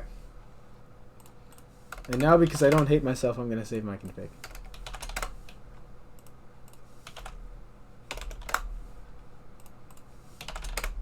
Okay. So at this point, DMVPN is up, it's encrypted, it's got overlay routing, MPLS is up, and it has overlay routing. What we really need to do at this point is build out our data center core so that we can get our SD-WAN controllers on our topology, get them spun up, get them bootstrapped, so that we can start onboarding our C-Edge devices at our branches. Okay, so I think I'm going to make another little design tweak from the original design. Just so that... Okay, so the original design, I have these 4 data center core switches, right? But these are all L3 links. And the reason I did that is because in this topology, you have so much redistribution in and out of the data center core routing protocol that it would be confusing where it was done if only one of these switches was layer 3, right? And what I mean by that is, like, you have dynamic routing happening here. You have dynamic routing happening here. You have dynamic routing happening here. You have dynamic routing happening here. You have redistributes connected here, here, and here. Like, it's confusing. In an effort to make this less confusing for the video, I'm going to collapse all of these switches down to one switch, excluding the DMZ switch. The reason I'm going to do that is not because I don't want to take time to address the links, but it's because I don't want to have 4 separate running configs where redistribution are occurring in and out of the same scope. So, like, in this topology, these 4 switches are running OSPF as the data center core routing protocol, and you have routes being pushed in and pulled out of that in 4 different running configs. And while I would say you should know how to do that if you know you want to pass the lab exam, I'm not going to do that in this video because I think it's going to make the video way too long. Because, you know, you have redistribution, you know, you have the same routes coming in here and here because you're pushing the same transports tables in here and here as in here and here, and it just gets a little confusing. And I think that it doesn't add any educational value. All it does is make it take longer to configure. So in lieu of doing that, I'm going to propose that we just do something like this.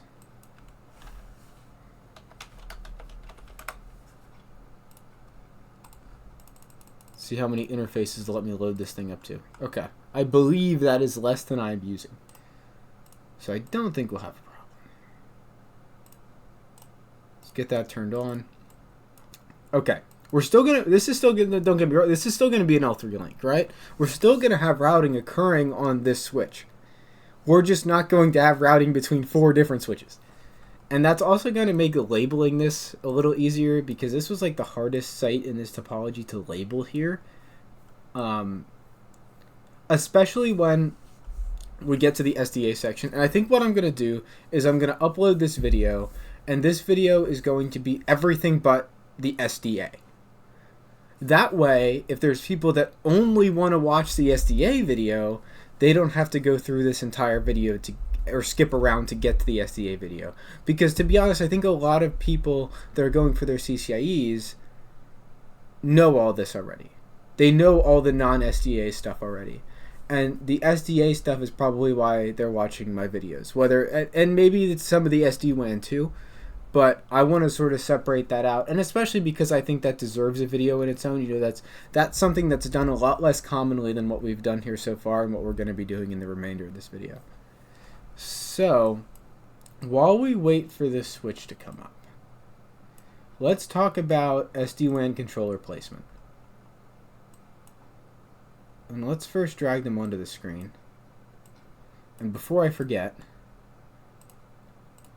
you need to add interfaces to these, and if you don't, you have to wipe them and start over. The other thing, I have 2 versions of this, and I'm going to use the version closest to what we use on the exam. And we're going to change the names.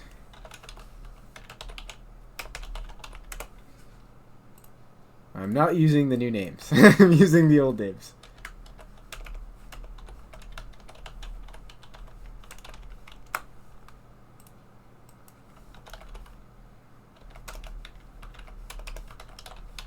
Okay, so like I said, let's talk a little bit about controller placement and what I'm going to do differently in this video as opposed to my other video. First of all, I want to find a better way to lay these switches out, because we're actually going to need more room on the public IP side in this video than we do on the private IP side.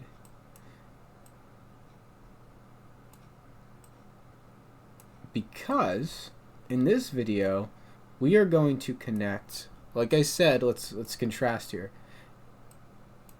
I had my vManage and my vSmart on my private IP addressed network. And in this video, we're going to put them on the public IP address network. And you could still secure them via other means rather than just NAT. I mean, NAT isn't really security anyway. But that's more what I was trying to do in that topology, and I learned that it really probably wasn't the best.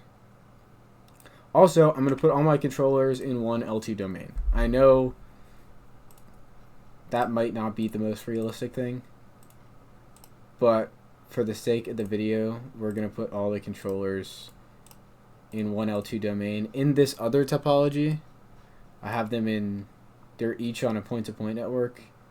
So like 172.18.11, 12, and then this is down in the DMZ, so it's different. But we're just going to put them all on one L2 network. That way when there's a method behind this. When we advertise the controllers network, I just connected this to the wrong switch. I was like, this isn't computing in my head. When we advertise the controllers network, right? It's going to be just our standard corporate subnet now. Which means when we want to share that context with the SD-WAN, transport, we're not sharing 3 subnets, we're only sharing 1. And I know there are some weirdnesses here with what interface you have to use. Because one of them is in VPN 512 by default, and one of them is in VPN 0 by default. And you want the one that's in VPN 0 by default. I had a feeling that would happen. We have to take our DMZ switch down temporarily. Luckily there is no config on the DMZ switch, so it does not really matter. So now we have our controllers placed. I'm going to put, just to make it a little easier, because they're all in the same place now, so we can do this. In the old topology, they were not in the same place. There we go. Okay. So now we have our SD-WAN controllers placed in our data center, but we're missing something. We're missing a certificate authority. For this, I'm going to use the Ubuntu virtual machine that comes with CML. And in regards to placement of this, it's actually interesting because it actually does not need to talk to anything. You'll see some people SSH the keys places, right? So or SCP or TFTP to move the keys places. I use Vim and TCL. So I use Vim on the Viptela based operating systems, and I use TCL/SH on the Cisco based operating systems to pull that certificate file in. It's just a base64 file. So I'll show you what I'm talking about, but then you don't have to give your Ubuntu node an IP address, place it somewhere on your network. You're simply using it to run open. I mean, you could do the same thing on your computer. That's why I do it this way, because then if you want to run, you could even run OpenSSL in Windows and do the same thing. And that's sort of why I do it this way, so that you don't really have to connect it anywhere. It is connected somewhere in this topology, but notice there's no IPs on the links because I never connected it. OpenSSL is installed in Ubuntu by default, so you can just generate your key sets and copy paste them off. So that is pretty much the controllers, right? So if we look at our reference topology here, what we are going to need yet to complete our data center here, we're going to need to connect my computer to the other side of vManage, right? So that we can access the web UI. And we're going to need to place our C edges in. And once that's in, we're pretty much done. Like I said, we don't have the SDA portion in up here, but that's just an external connector. We can actually put that in this video, but actually I'm not going to, because I want the next video to be sort of self-contained. I don't want to start with anything. Now I know this is probably hung waiting for us to complete install tasks, so let's go through these controllers and get them to start installing. When you spin up your, let me do this first. When you spin up your controllers, change the password from admin. The reason being, you'll think you're being clever and, oh, it's asking me to change it from admin, but I'm changing it to admin from admin. You'll never be able to get into the web UI. So just do what it's telling you, change it to something else. This is a newer thing, personas. You can apparently split the database out of vManage now. I don't know anybody who does it. Maybe they do it if you buy it cloud hosted, but you don't have to do it here, and I wouldn't do it here. Okay, that's all I wanted to get kicked off. These don't take long, but the vManage is the only controller that actually has an install. The vSmart and the vBond are, they boot an image, and that is just like a router.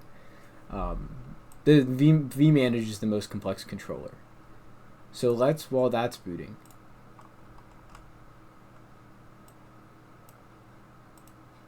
So this is actually in my network. That is that, right? Right? So the other thing I always do, well, I don't always do that because that's a dumb button that I don't like in the first place.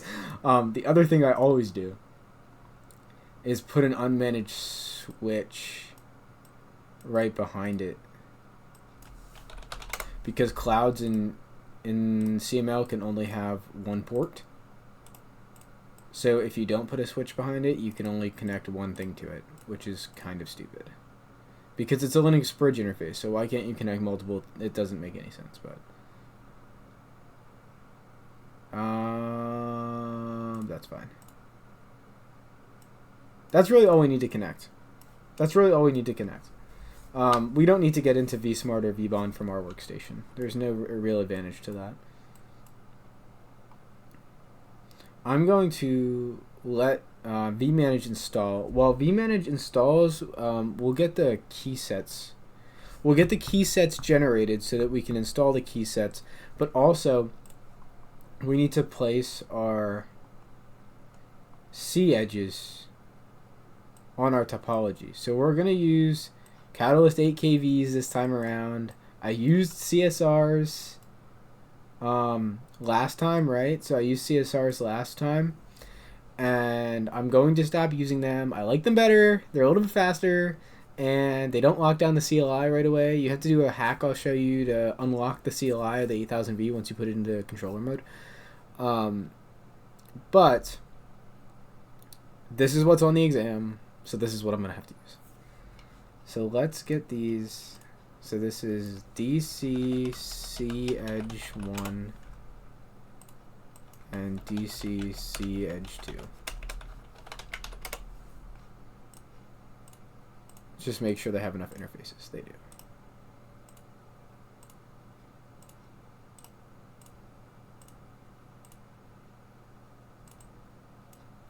So eventually, right, these 4 routers are going to connect back to our data center core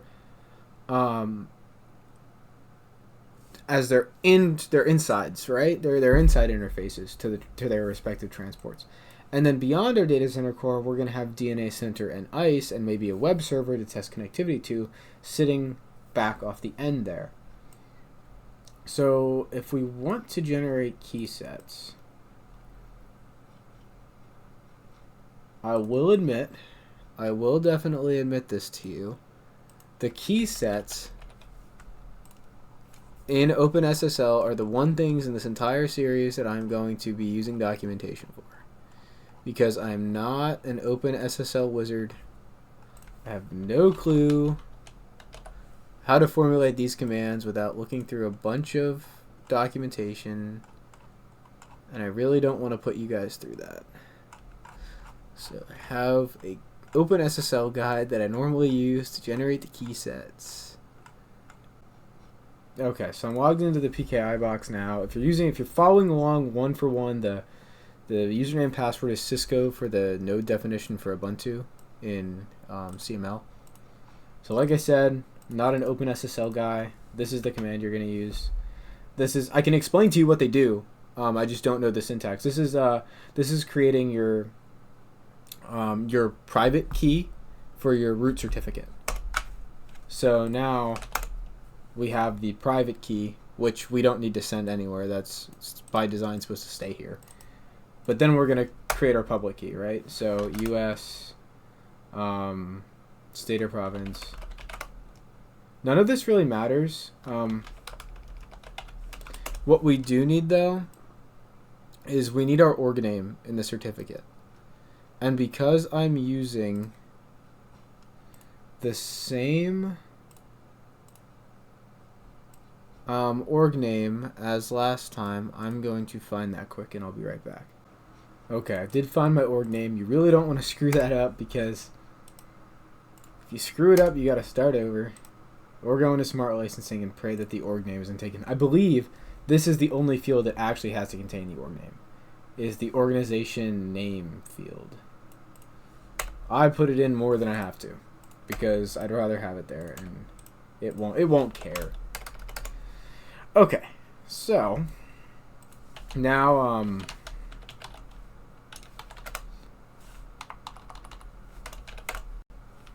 still can't type. Okay, so this is the cert that we actually need to install on things. We will do that very soon. I'm just queuing up our next commands here that we're going to need. Okay, so this is what we're actually going to need to install on things. So I can show you sort of how we do that. Let's see if this is actually done, because we can do vmanage first. It is. Okay, so you have to jump in something called the vshell, which is like the under the hood Linux of the controller. This is specific to the vmanage operating system. So on the exam, this will only be the SD-WAN manager, the SD-WAN controller, and the SD-WAN orchestrator if you use the new names, or vmanage, vsmart, and vbond if you use the old names. So we have to create a file. I guess we could omit that command and just do vi. ca.c.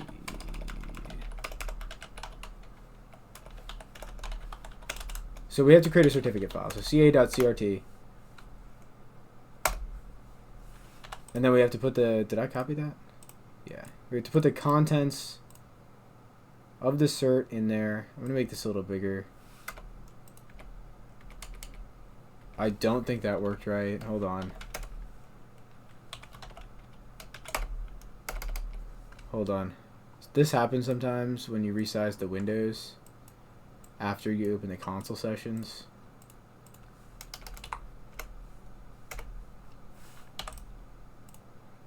There we go. Okay.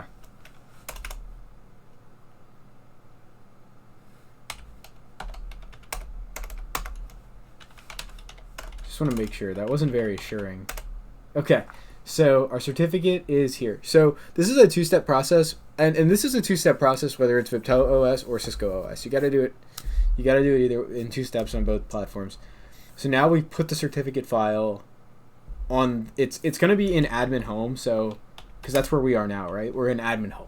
So if we exit out of here, when we install it, so we have to do request. This is a little different. It's different on here. It's request root cert chain install. But this is different on a Catalyst node.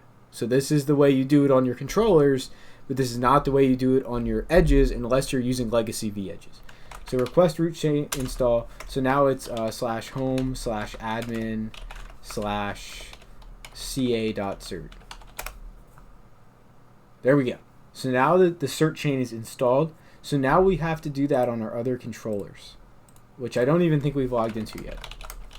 So we will also have to set passwords.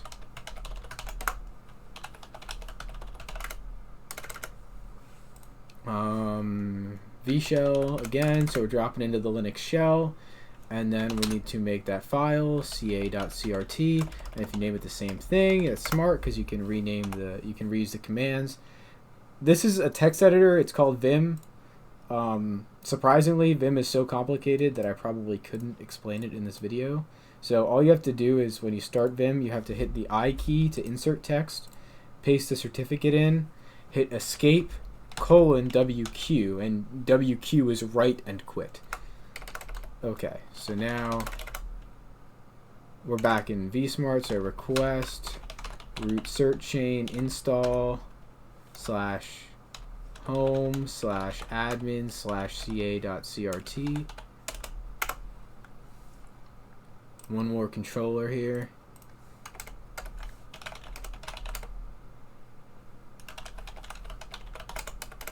Oh, I did that wrong, sorry.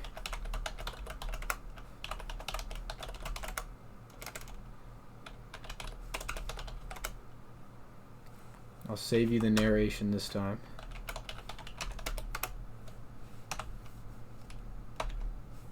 Oh, hold on. I really messed that up. I didn't go into insert mode.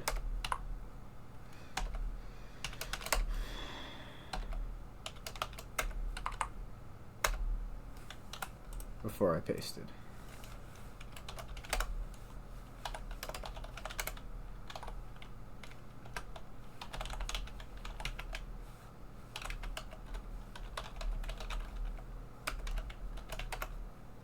Okay, so now all of our controllers have the root certificate installed. So now they will trust that root certificate.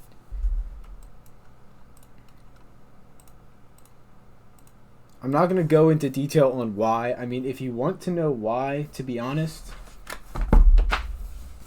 this book is the best book to explain that. Cisco Press has a book. I wouldn't waste your time with it. I think the SD-WAN example-based study guide is actually more useful and cheaper and more up-to-date. So it does have a lot of spelling errors compared to the Cisco version.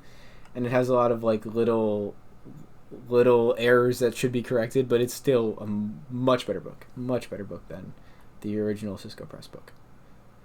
Okay, so now that we have the cert trusted, we still need to do the system bootstrapping. So we'll do. I'm actually curious though.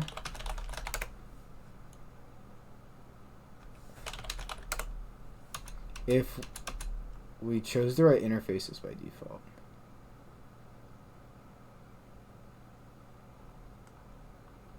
Okay, we're going to have to put one of these interfaces in VLAN 512. But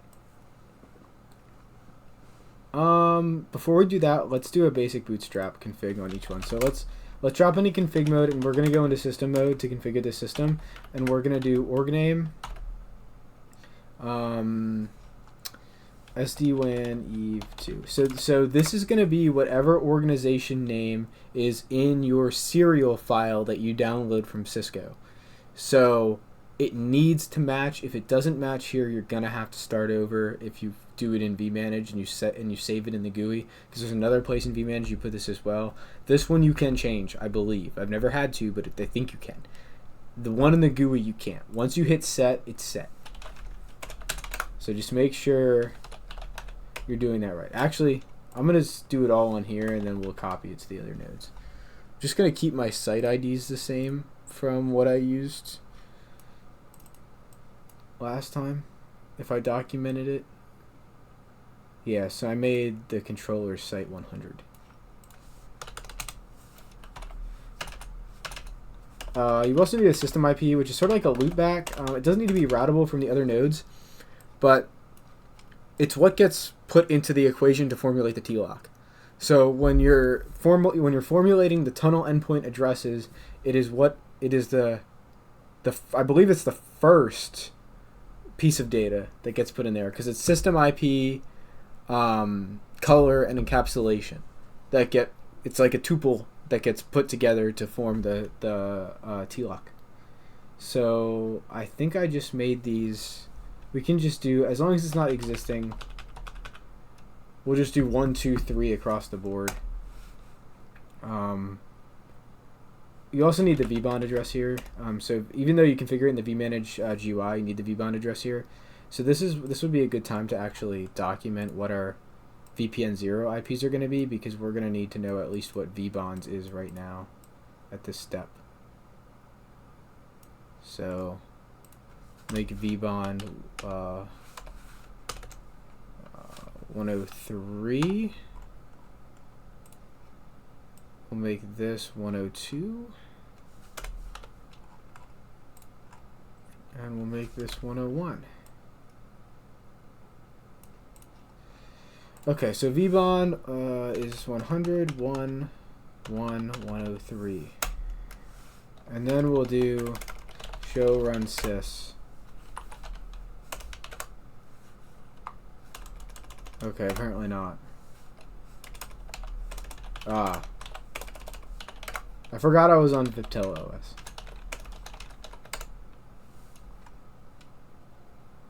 So this is what we're going to take to other devices. I'm going to shop some of this out, because if I remember correctly, one of these, it might be admin tech on failure, hangs the process, or the paste.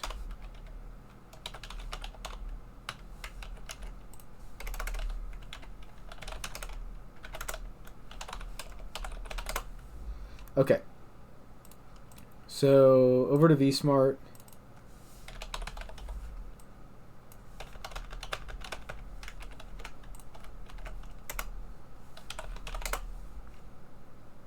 And then over to VBond. Remember to add the local keyword when you're spinning up VBond, so it knows it's a VBond.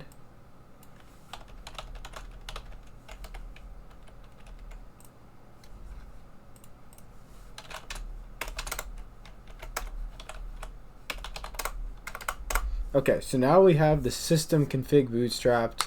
The certificates are installed. We pretty much just need to do our interface level configuration now on our 3 controllers. I'm going to start with vManage, and because of the way the Viptela CLI is laid out, it's very long. It's not very wide unless you start tabbing stuff out. So what I mean is, if we do a show interface, that is terrible output, and you have to sort of pipe it into tab, which puts it horizontally. In my opinion, tab should be default, but we're gonna have to edit. Okay, let's look here. So the numbering is off. And what I mean by that is if you click on this and then you go to interfaces, this is E0, this is 1, 2, 3 in the OS. So when we're looking at GE00, we're actually looking at ETH1. So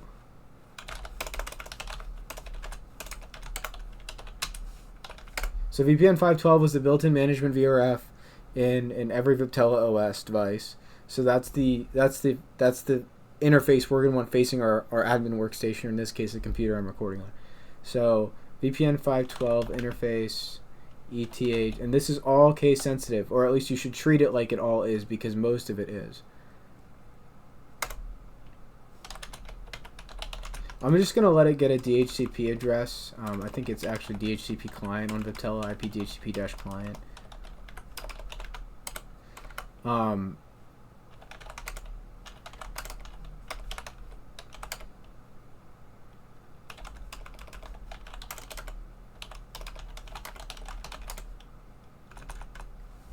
So we just have to wait for this to... Oh, we actually have to no-shut it first. That's my fault.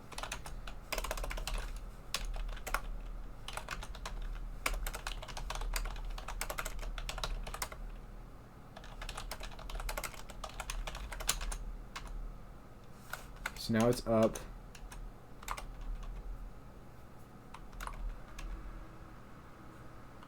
Ah, we didn't change this from NAT.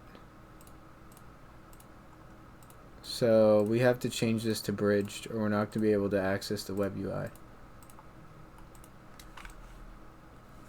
And we actually should like bring that port down and back up, or it's not going to know to get a new address.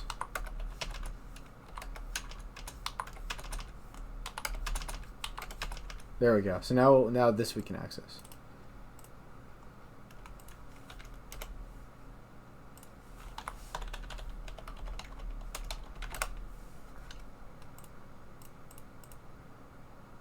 And there we go. We are at the web UI vManage. While we're on vManage, let's just get the transport interfaces set up. I'm going to do the addressing for all of these, get the interfaces configured. Then we'll hop into vManage and do the bootstrap configuration in the UI. And then we'll upload our Viptela. We still have to get the cert signed for the controllers individually. We loaded the root CA, but we have to give them their identity certificates. So we'll do that after we do all the bootstrapping, and then we'll be ready for our C-Edge stuff. So let's get this stuff done. So int ETH. So this would actually be ETH 0. Sorry, VPN 0 int ETH 0.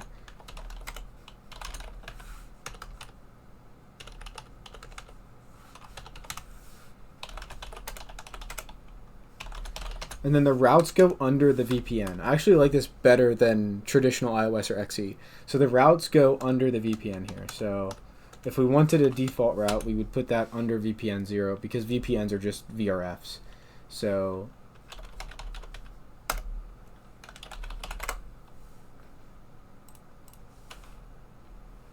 we have to sort of do that mapping of what interface goes with what, because it's the same here. I think now the C edges aren't like this because they're running XE, but it's really not fun, and they should fix the node definition files. I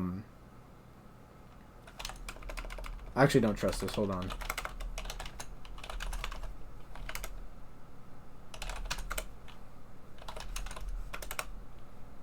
Okay, so this would actually be ETH 0. I think that's why I did this in the other lab, because that's the only one that matches up. So if I only have to use one interface, why not just use the one that matches up?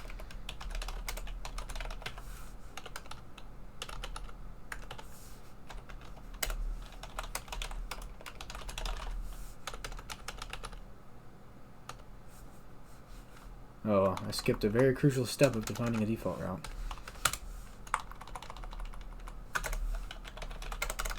So now if we did this right,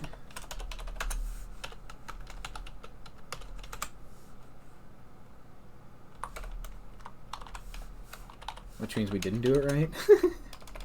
Show int tab. I made a little typo there. And by a little typo, I mean something that would like break the entire thing. Int VPN 0. Sorry, VPN 0, int ETH 0. Alright.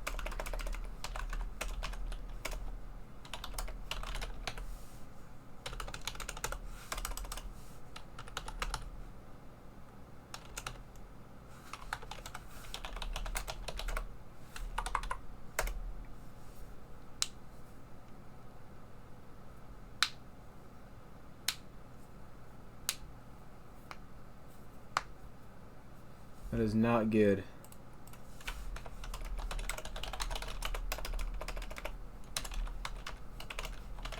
Unless allow service ICMP is off. Oh, no, hold on. The link is down. There we go. Okay, we're good. Just one more to do here, and this one's different. The OS is different because it's actually the V-Edge software, not the controller software that runs on a VBON. Okay.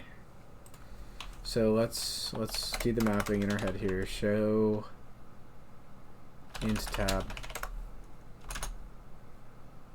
Okay, this is actually 0, 0. Okay, that's why I put it in 0. Okay.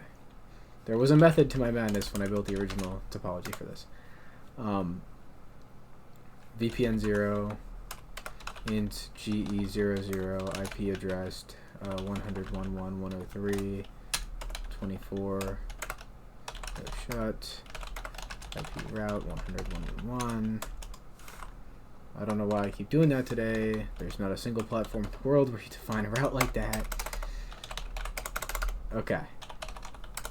And now if we do that same test from vSmart and just change the address to 103. Okay, so our controller transport network is built, and we obviously have connection to vManage Web UI. So now we just need to finish up the certificate stuff. And by that I mean we installed the trusted root certificate on the 3 controllers, which makes the controllers trust our CA. But now we need to issue the controllers certificates individually from the CA so that they can identify themselves to each other. And this is used for like the DTLS stuff behind the scenes and the initial adoption and all that stuff. So it's really important that we get this done now because we really can't progress unless we get this done. So there's a few things we need to bootstrap in this web UI first. The most important thing being the org name. And I'm not going to mess around. I'm literally just going to copy this because you can't change it if you get it wrong.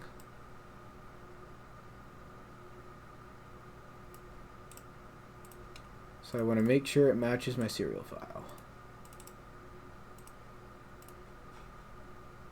Okay, see if you would have changed that. Oh, maybe you can change it in 20.9 now. I wouldn't try. Okay, so our vBond is 101.1.103.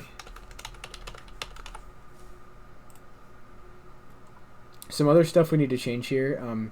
Controller certificate authorization needs to be manual. Or sorry, enterprise root certificate. And then we need the root certificate, which we left here. So this is the this is the output of the second OpenSSL command that we ran, not the private key, but the public key, the second key that we generated. There's something else I need to change here too, and it is when Edge Cloud certificate authorization. We want to leave that as automated. You could do enterprise. You could do enterprise, and you could sign the certs with the same CA you spun up to sign the controller certs with, if you feel like throwing time away. If you leave it as automated, I believe vManage behind the scenes has its own root cert chain, and it'll push that cert chain out with the trust we've established via the enterprise root cert chain, and it will issue C-Edge certificates and V-Edge certificates based on that. So that way you're not the one signing the C-Edge certificates. You only have to sign the certificates for the controllers. And speaking of the certificates for the controllers, it's about that time. So let's get that rolling here. We have to go into devices and then controllers. vManage is already here, but we're going to have to add our vBond and our vSmart. So 100, 11, 113. Is it 113? 103. Admin. I should have opened a private window. Admin and keep generate CSR checked, because we're gonna, if you didn't, we're gonna need to manually generate CSR in a minute anyway. And I'll show you how to do that, because you have to do it for vManage anyway. Now you might have an issue here.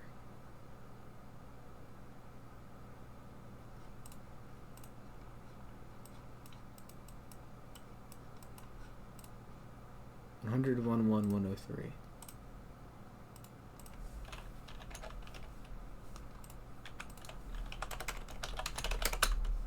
And that issue would arise, and I believe we are seeing that issue. I believe the issue specifically may be that command.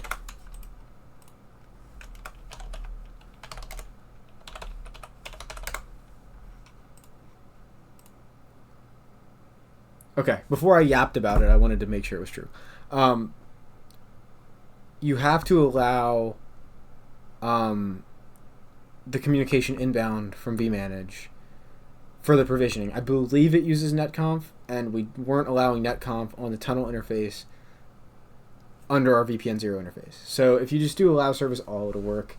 You could have also, I believe, done allow service netconf, because I think that's specifically the one. The reason our pings were working is because of this command. If you did no allow service ICMP, you obviously wouldn't be able to do that. It might have also been SSHD. I honestly forget. I forget if it's netconf or netconf over SSH. I forget what the initial configuration goes over there. We may have to do that same thing for vSmart. I thought you didn't have to do it for vSmart though. We're about to find out, because I believe because this one goes over DTLS and not netconf, which I believe is what the other one goes over, we might actually be okay here. Yeah, we're okay here. So now, because we didn't go through that little wizard thing for vManage, we have to generate the cert manually for vManage. So we're going to go this little menu, config certificates, and then controllers. And see how vManage is the only one that doesn't have a CSR generated on the left there? We just have to generate it. And while we have it up on the screen, I'll show you, my little workflow for doing this. So you got to jump on your PKI box. So this is all going to be done on your PKI box. So we're going to name this, so we're creating a new file. We're opening it in Vim, vmanage.csr, manage.csr.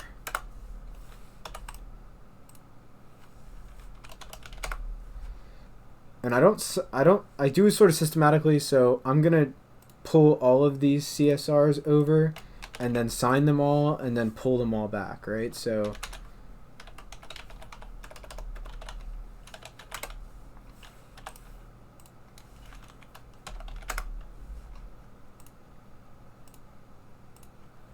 and the reason these are generated is because we kept that box checked when we onboarded the controller.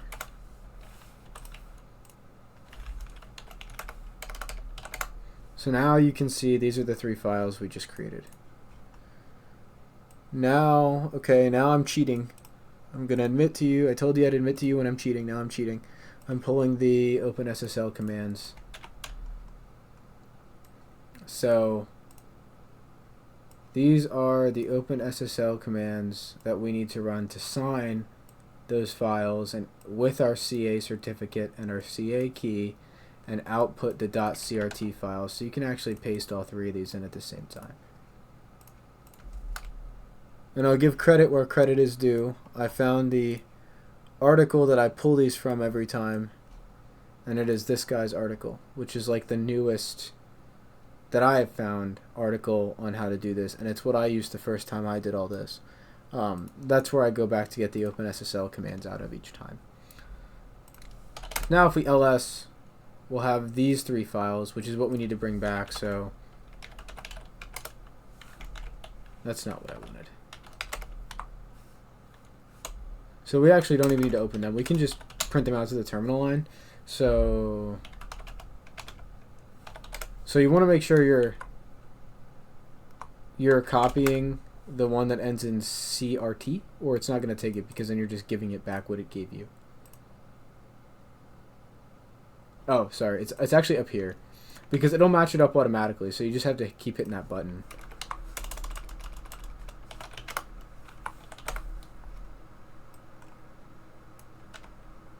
I don't know if I actually copied that. It's kind of annoying because it brings you to this page where it's like telling you that it succeeded, but then like logically you're always going to do more of them. So it should just keep you on this page.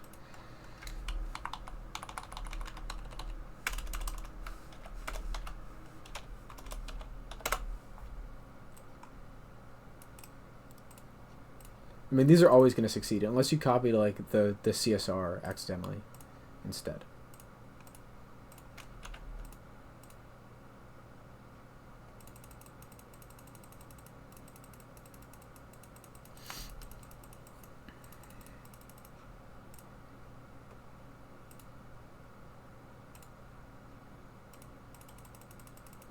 So once you do this, there's, I believe in 20.9 you have to, yeah, so see this ETH0 interface? You have to make it a tunnel interface, so it actually participates in the overlay network. So VPN 0, int ETH0, tunnel dash interface, allow service all, commit. And then you want to click send to vbond, which will send your certs and your authorized controllers out to vbond. And then if this all worked, you should see host names in the host name column for each controller. And we're not seeing it for vSmart for some reason. Let's jump on to vSmart.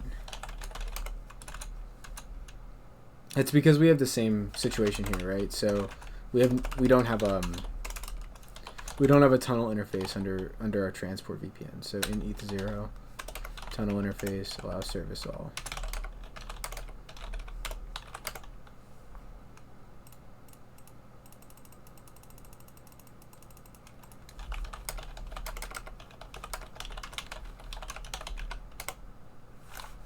It looks like it's working now. There we go. Okay, so that's a little gotcha, and that messes up a lot of people. Like, they do the whole thing, they do the certificate thing, and they don't see host names, and they're like, well, I screwed up something in the certificate thing. You know, that's not where I'm comfortable with, so that's where the problem was. And I've done that so many times, and in reality, check your tunnel interfaces. Check your tunnel interfaces, because unless you put, I believe the perfect way to do this would be to put it on the interface that it wants it on, because I think there is a tunnel interface on one of the VPNs here. I think it's like the lowest numbered one maybe by default. So if you put it there, you'll sometimes get away with not having to do it. But then the problem is you have that expectation where it's just going to work after I do the certificate stuff. But that's not usually the case. You normally have to check the tunnel interfaces on everything and make sure it's working. And I think that's why we probably didn't have to do it on vBond, but I'm just going to check vBond just because I've been burned by not having a tunnel interface on the transport side so many times and having it cause weird issues like not populating that hostname field. Okay, see, this is where we hit that perfect thing where we use the interface it wanted us to use, right? So this was default here. We didn't have to create that tunnel interface, but on these two controllers we did. Now vBond also runs a different OS because it runs the vEdge OS, so maybe that's why, but I just make a habit of checking for it. So now if we go back to our dashboard, we should see one of each controller online, which is good because now we have our 3 controllers online, right? And we should be able to ping them from our branches that use the internet transport. Most importantly, vBond, because that's where the first communication is going to go out to. Okay, so we can get back to vBond from our remote sites, right? So that's good. We're gonna want to turn our C edges on now because I want them to boot while we wait for while we do some other stuff here. So we have our controllers up. At this point, we should not need the PKI box anymore. The reason I'm going to leave it on is just because we're going to need the root cert, and unless you copy that to a file somewhere, it's just easier to leave the PKI box on so you can print it out to the terminal. I'm trying to think of what we could work on while that boots. Let's look at what we need to do yet. Because honestly, we have pretty much everything. It just looks a little more complex here because of the way I did the core switching. Oh, you know what we can do? We can advertise. Okay, so we're going to run into this scenario eventually, right? Where you have an MPLS only. So originally this was an MPLS only C edge, and I added internet to it since, but we're going to have an MPLS only C edge probably right here. And what's going to happen is you're going to need to be able to reach the controllers over the MPLS only C edge. And in the current state, you wouldn't be able to do that. So what we need to do is we need to connect our DC MPLS in two different places. We need to connect it. Well, we could connect it only in one place, but I'm going to connect it in two places. So I'm going to connect it right here. And what this is going to do is we're going to send the this router the routes. My mouse is locked up. There we go. We're going to send this router the routes from our controller network, from our DMZ network, over to our MPLS network. And we're going to send the MPLS routes back into our customer side of our iNet router so that the controllers know how to reverse route back to the MPLS only branch. We're also going to tie, and this is where it starts to get confusing, and this is where honestly I may rework some of my placement up here, because we're also going to connect, maybe I'll put that like over there, because we're also going to want to connect the MPLS router to the internal network, because we're going to have a branch like these two, or sorry, this one, where our MPLS is not terminated into any sort of overlay. MPLS is the overlay. So we're going to have branches that are running IPsec over MPLS with C edges, right? And then we're going to have branch 2 that's running bare MPLS. But that bare MPLS still needs to be aware of the data center subnets, because if we were to put a fabric edge or fabric border node or a fabric in a box behind it, right, then we're going to need those routes to DNA center and those routes to ISE and those routes to our data center subnets and the other branches, the private routes. So just to recap, this link here is bringing us the private routes and putting them into our MPLS tables. And this link here is bringing the public routes, not for the internet, just our public routes, our 100.1.1.24, into the MPLS topology so that our MPLS routers can reach the borders, or can reach the controllers. I hope that makes sense. I think that's ironically the simplest way to do it. You could, the other way I was talking about is eliminating this link and then redistributing whatever protocol you run here to here into this protocol. But what I think I'm going to do, let's see what we're running here. I think we're running OSPF. We are running OSPF process ID 1. So let's extend that OSPF, because it's the simplest thing to do. Let's extend that OSPF into the iNet router, and then we'll figure out a way to get this 100 network in. Probably just a network statement because it's connected. So first we need a subnet. Let me see if did I have anything insightful to use? I use this, we'll just use that again. You can already see how the labels start to get a little hard to use. Okay.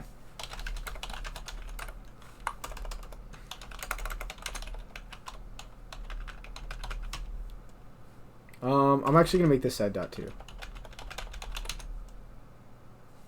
Actually, that doesn't make any sense because they have unique numbers, which is probably why I did that.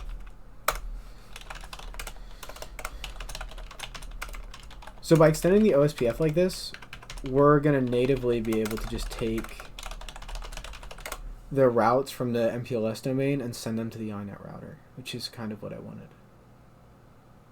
But then the twist of this though is that we don't want to run BGP over this link, right? Or if we run BGP, we want to do some kind of filtering because we don't want all the internet routes in a real world scenario going over into our MPLS network because you'd probably crash something. I mean, you're sending like 800,000 routes into the MPLS network when it's not really made to do that. So on this end,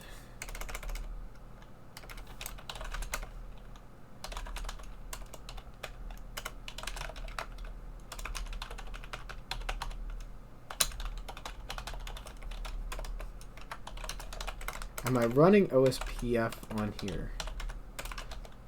I don't think I am.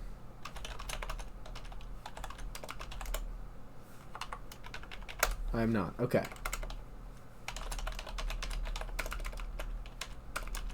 If we were, I was going to just use a new PID so that there's no automatic redistribution. Not redistribution, but we don't want to extend this topology further than we're intending to.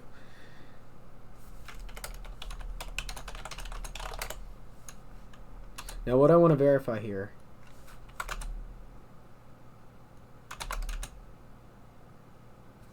is that we're getting the routes from the remote side, right? So that route that I've highlighted is this route. And if we had a loop back down here, we'd be getting it.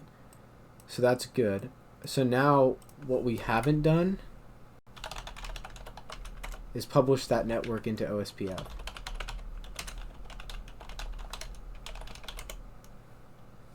So now the real test is, can we get to our SD-WAN controllers from this perspective down here where our C edges are going to be? Once again, most importantly, VBond. And we can. So that pretty much, to recap, that tied off what we needed of the internet side of the network over to the MPLS side of the network. So this MPLS to iNet tie-off is now complete.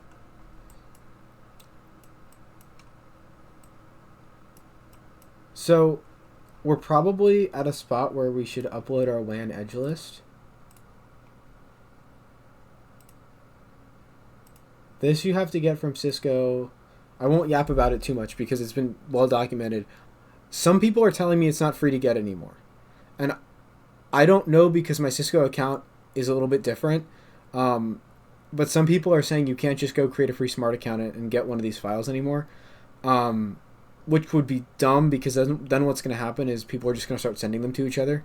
But I've been using the same one for a very long time. It just has a bunch of 8K Vs and CSR 1000 Vs on it. So we'll see that when I drop this in here.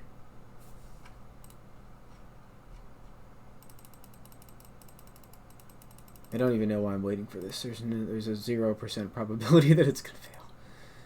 Okay, here we go. So yeah, you can see there's some 8K Vs, some V edges, and some CSR 1000 Vs. So I hopped on the train before they shut it down, apparently, and I have this file that contains pretty much everything you need to study. So now that we have that, let's see what state our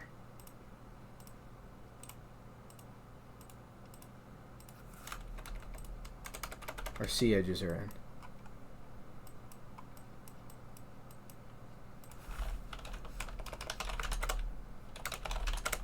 Oh, these are... So the problem now is these are in what's called autonomous mode. These are in, like, think I just bought a brand new ISR out of the box and I'm going to configure it one-off and use it as a branch router. That's what mode these are in now. We're going to have to switch them to controller mode. But there's an order of operations that you should follow to ensure you don't make it more painful to yourself. The really big gotcha is before you change to controller mode, you want to install, or not install, but put the root certificate on the flash. Because if you don't, it disables TCL and you can't put it on the easy way. And what I mean by the easy way is dropping into TCLSH, and then I have a little cheat sheet here that I gotta open up. Give me 1 second. Okay.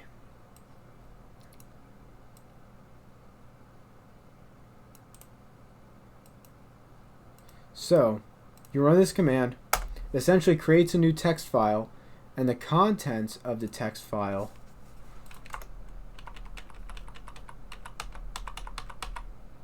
I could have just typed it by now. Okay, the context, that's not correct. The contents of the text file is the root certificate. Wherever I was at. Okay, here we go. And then you just end it with a curly, and then you back out. And then if you show the boot flash, you'll see it somewhere right here, rootca.pem. So that's what we saved it as in the TCL script. So now we have to change these to controller mode. And I kind of forget how to do that.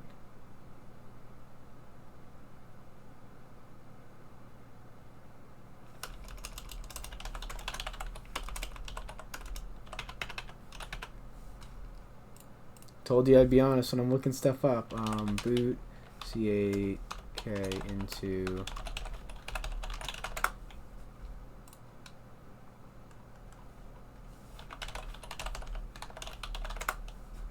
okay. It's even simpler than I thought. I was adding boot in front of it and I shouldn't have.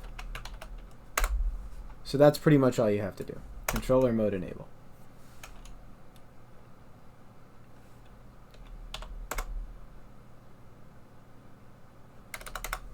And then we're going to have to do that same thing on here. So we'll set the host name.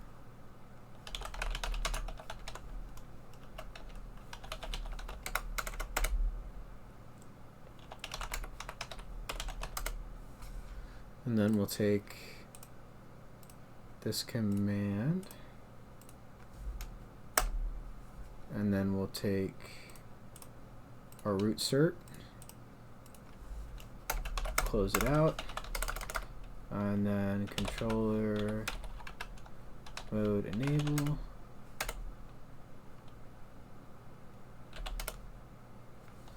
And now these are going to take a decent amount of time to reboot, so I'm going to pause the video because I don't really think there's anything else we can work on while that happens. Okay, so now these have rebooted and they are now in controller mode. So if we log in,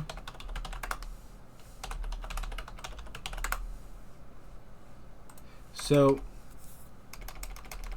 you'll notice if we try to do config T, obviously that isn't going to work anymore because this is now in controller mode. So if we want to do any sort of on-box configuration, we have to do it using netconf transactions. So if we do config transaction,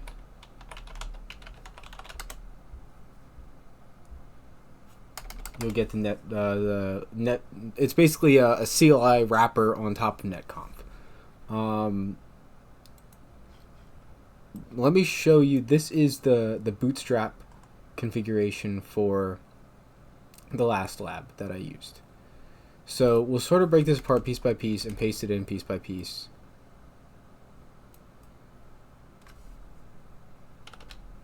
So let's just get this customized to our lab.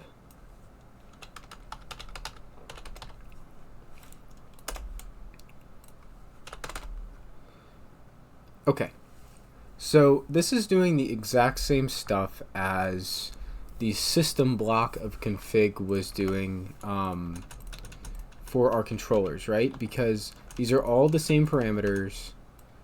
We're just pasting them into an iOS box instead of a Viptela box. So it will do the exact same thing. And now this, you might get the assumption that because this is the same, everything else is the same. And I wish, but it is nowhere near the same. Setting a host name is actually normal iOS XE host name setting. Static routes are normal. everything is normal up to here. And we'll go over that, but first let's just get this standard bootstrap stuff out of the way.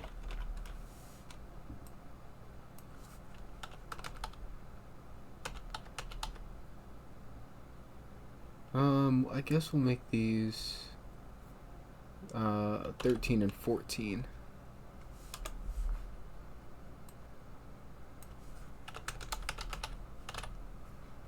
And we'll just notate that here.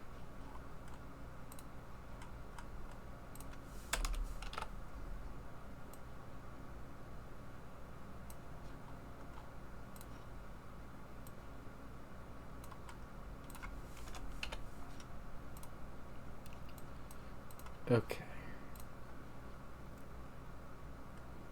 So, none of this stuff should really confuse anybody because it's just what you'd have on an iOS router. Except you have to commit at the end. Because it's transaction based, because it's netconf. And this is where it gets a little weird. So you define a normal iOS tunnel interface. And this is all different from what it would be on a vEdge and what it is like on vBond or vSmart or vManage. So you define a tunnel interface and you make it unnumbered off of whatever interface the TLOC is on. So whatever your transport facing interface is, you set the tunnel source equal to that, and then you set the tunnel mode to SD-WAN. So I believe gig 1 is actually what we want to use here. So just paste that in as is. Now you can't commit yet. I'll show you what happens. It's going to say we're missing a corresponding SD-WAN tunnel interface. And that's what this block down here is. There is a config mode called SD-WAN. And it is, in my opinion, the most confusing config mode ever. Because what it essentially is it's the Viptela CLI inside of iOS XE. I don't know what it looks like under the hood, but I'm assuming the Viptela OS is running as some kind of container or something under the hood of iOS. And you essentially have to do these tie-offs between the Viptela OS container, I'm going to say container because I think it's a container, and the iOS XE container. So you essentially have to create the interface inside of the SD-WAN container, define a tunnel interface under it, and then you can do the same commands that you would do on a vEdge. So if we copy this and paste it in here, now we should be able to commit. But I want to go back then and reflect on what this then looks like. So here's where it's going to get confusing. You know, you are on an iOS XE box. So most network engineers are going to think, okay, I can do a show run and see everything, right? But if we try to parse down,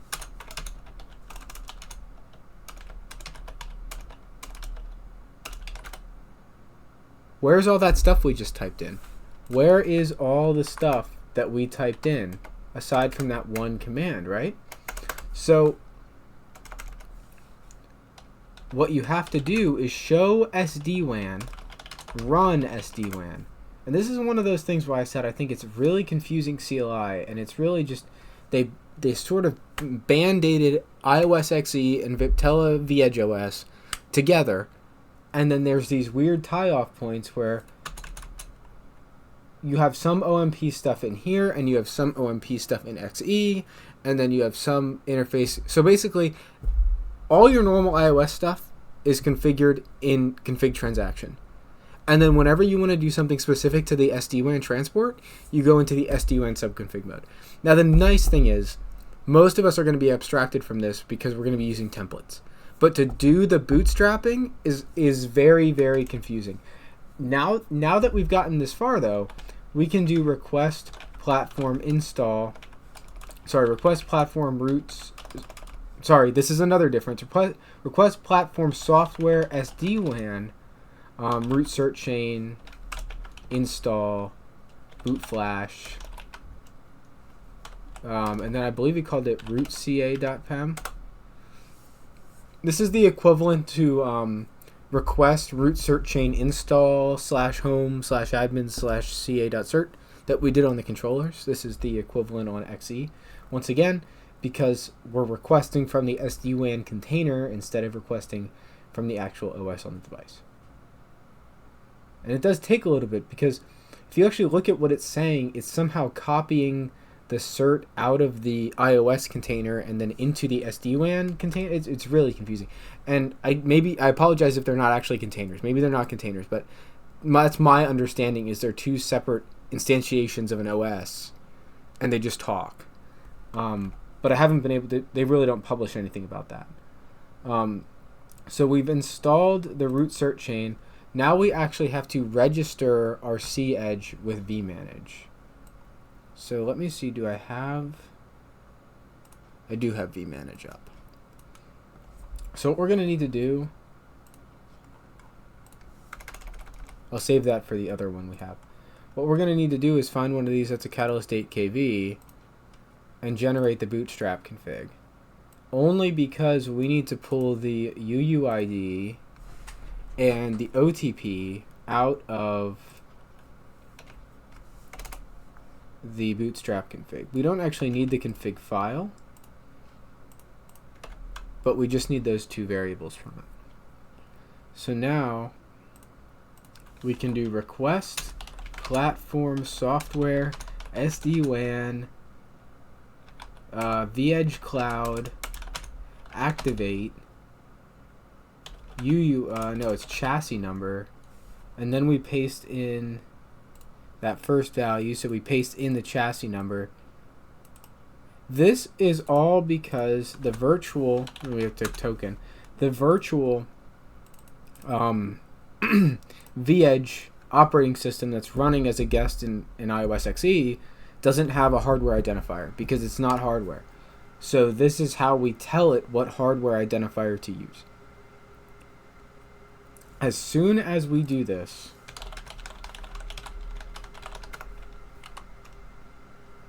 oh, well, we don't even have to do that, because you can see vManage is logging in, which means vManage has some sort of connectivity, and you can check that by going to the WAN edge list.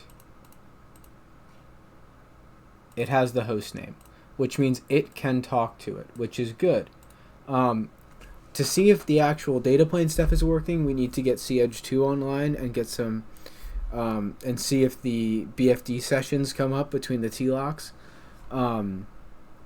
So let's get CEdge2 online quickly.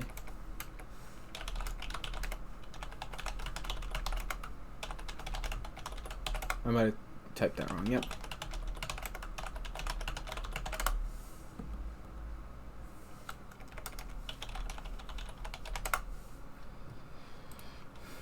So we can't use these again, obviously, because that would make them not unique. But we can use all this again.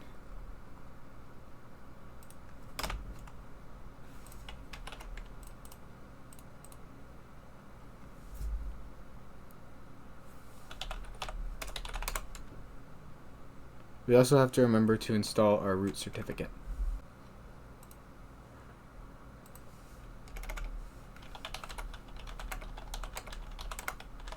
So we need to run that same command, the request platform software SD-WAN root cert chain install boot flash root ca.pen. And then we wait for a million years while the two disjointed systems of the router talk to each other.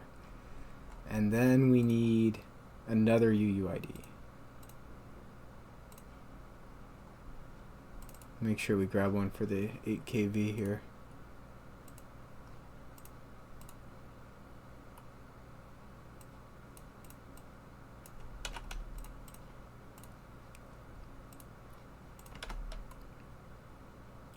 Don't trust that. Okay, there we go. I was going to say, I don't trust that there isn't a carriage return or something in there. Request.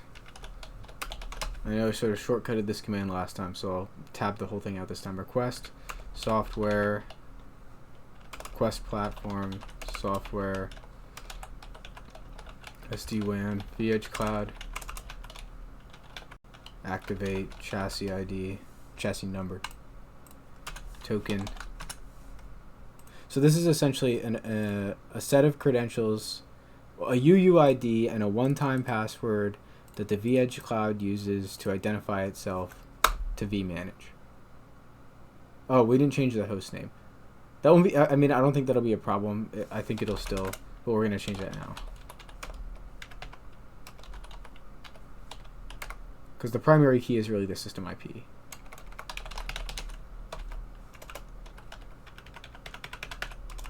Oh. Netconf is freezing me up here.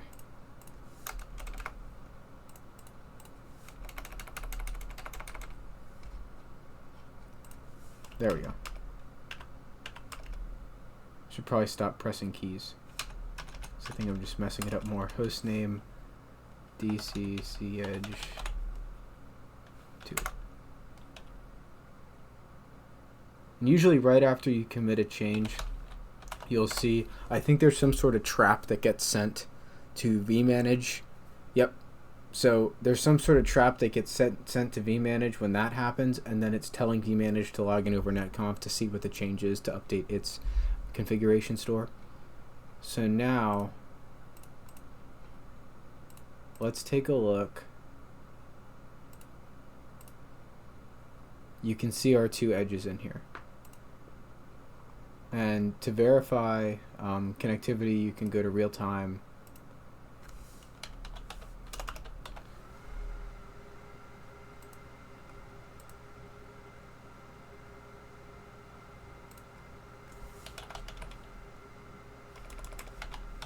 Thought you'd be able to see. Okay. Doesn't look like we have any BFD sessions yet. Oh. May have just. Okay.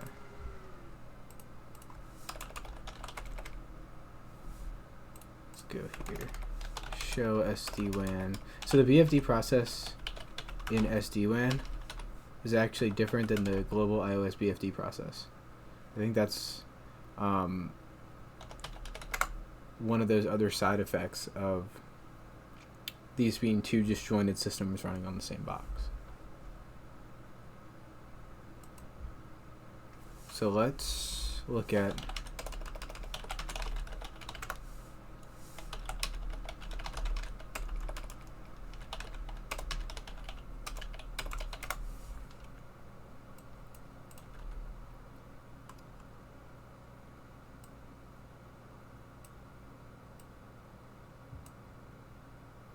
all that looks good.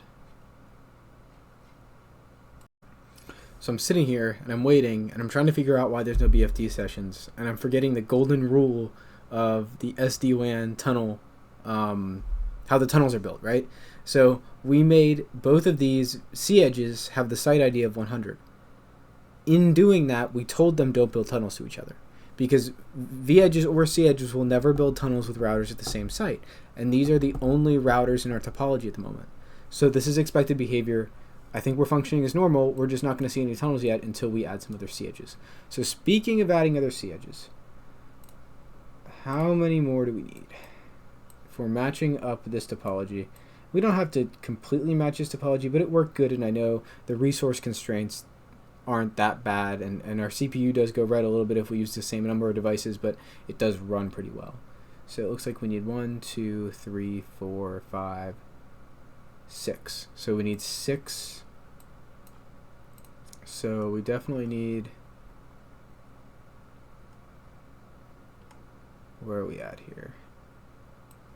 1 up here. 2, 3, 4, 5.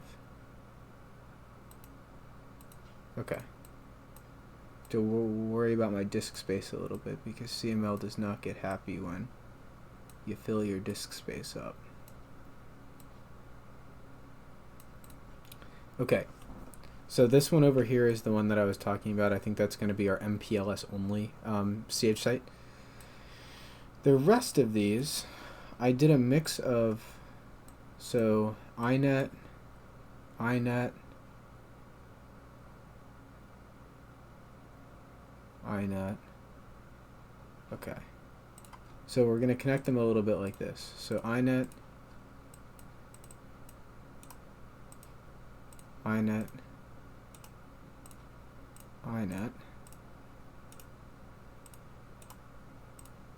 MPLS, INET, MPLS. So now that we have that going, I'm going to start them and let them boot while I rename them. Oh. These booting is not kind on the system, so may take a little bit. We also have to give these each individual subnets. I'm going to try to follow my existing naming convention, or my existing numbering convention rather. So this is HQ C Edge 3. And this is BR1 C Edge 4. BR2 C Edge 5. BR3 C Edge 6. BR4 C Edge 7. Oh, I was gonna say, I paused there for a second because that wasn't lining up with my numbering, and it's because I forgot this one. Okay. This one also doesn't look like I started it. So, now we have all of those C edges in. Now we need to get the INET and MPLS interfaces configured facing down towards the C edges, because obviously they're not going to be able to register with our controllers if we don't have the transport set up underneath. So let's see how I did this. Okay, so I just did 126 for the SD-WAN. So 1261 and then the number. so this would be 12613.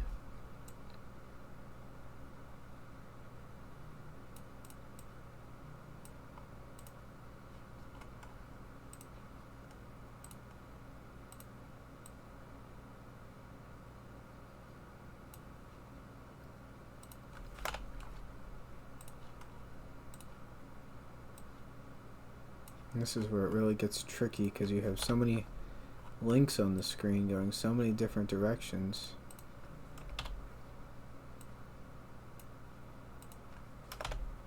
Oh.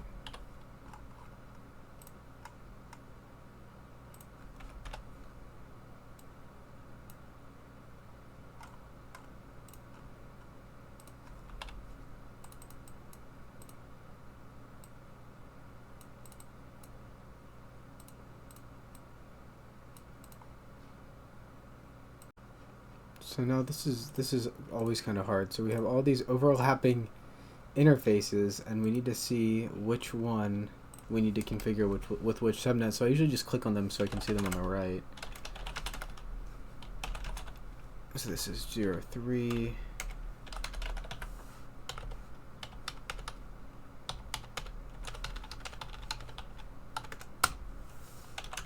And there's also something else we need to do on this router. We need to configure networks. We need to redistribute connected into BGP so that we're sending these to the actually no, we did I believe we did a default originate, so we should be covered from that regard. I don't think I did that last time. I think that's why I'm getting tripped up here.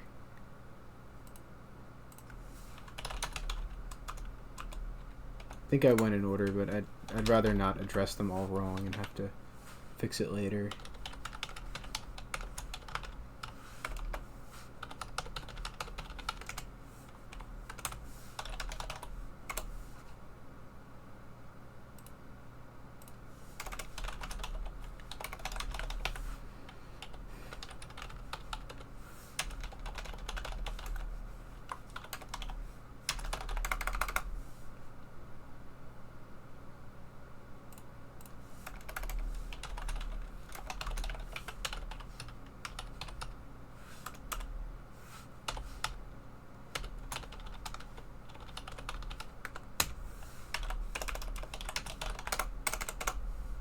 So that covers our iNet provider, but obviously now we need to do our MPLS provider.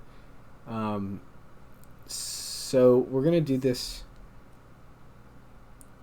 a little bit. So this is actually going to be easier than traditional MPLS, right? Because the only thing that needs to be routable in the MPLS overlay is the transport address of the SD-WAN node. Because everything past the SD-WAN node is going to be encapsulated.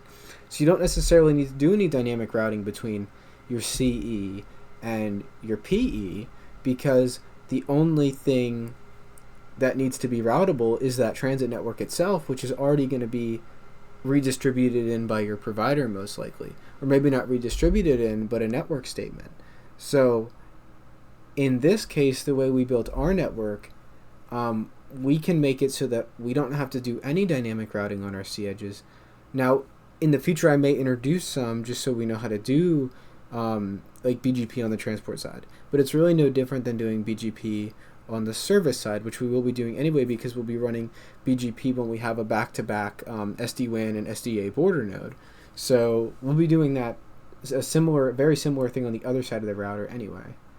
But what we'll have to do is allocate MPLS space. So where are our additional...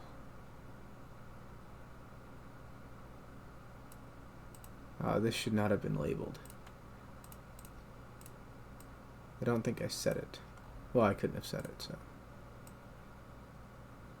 And this should not have been labeled, because I use separate prefixes for my MPLS and for my iNet so that they're more identifiable. So now we should be good. We just have to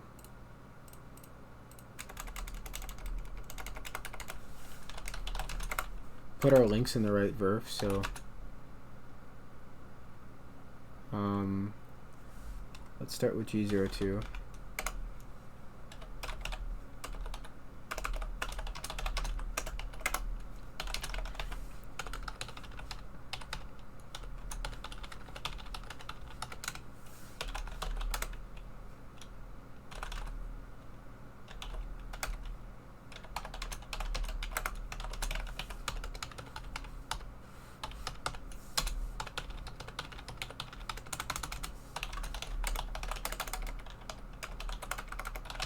So what we're going to run into now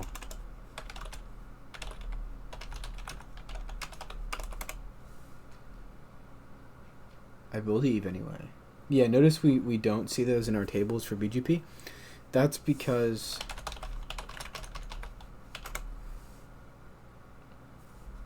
we don't have a network statement for them.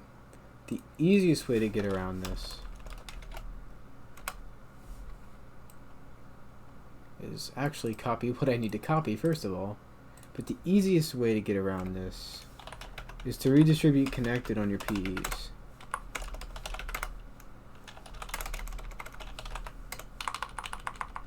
I don't know how far up that command was. I probably could have typed it by now, but of course it's the last one in the history that's been purged. But I'm pretty confident that that will have fixed these not being reachable. And if we want to check, oh well, now we gotta wait. We could actually check. We can check over here. We can check here as well. This one might be a little more realistic. Yep, see how we see them now here? Because now they've been redistributed into BGP on that PE. It's a little inconsistent because I think over here we used a network statement to accomplish the same task, but it doesn't really matter. It does the same thing. We just have to remember that if we add any more networks on this side, we have to manually add them because we don't have a redistribute statement catching them all. That pretty much does it for all of that. The next thing we're going to need to do is bootstrap all of the rest of our C edges. So the next 6 C edges. And this is going to take a little bit. But I think after we bootstrap these C edges, I'm going to call this part 1. We have all of our transports up, right? And then in the second half of the video, we can focus on the access networking.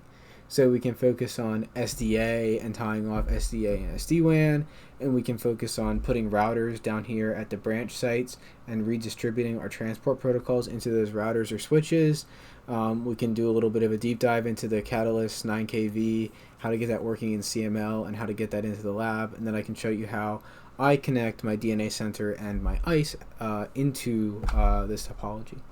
So the last thing we'll do in this video, I think, is get those C edges configured. So I'm going to close everything except my PKI because I'm going to need my PKI.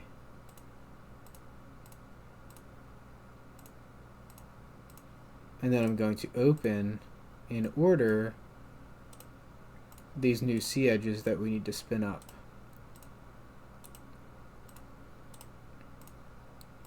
Actually, okay, no, these do come with enough interfaces. I was worried for a second that we need to wipe all of those. Because what we can do too is, this is going to be our TLOC extension site. So, just so we know that, we can put those there to extend the TLOCs when we're ready. That'll probably be next video, because that's when we're going to do everything on the service side. And I know that's like kind of on the transport side, but it's not like the overarching transport that I'm hoping to get done in this video. So I'm gonna now we pretty much need to do the same thing on all of these. So what I've found is the easiest way to do that is to do the certificate installation first. So let me get my bootstrap config for that. Okay, so this is the bootstrap configuration, but this is actually an older certificate. So this is the bootstrap configuration basically. We just have to put our certificate in there.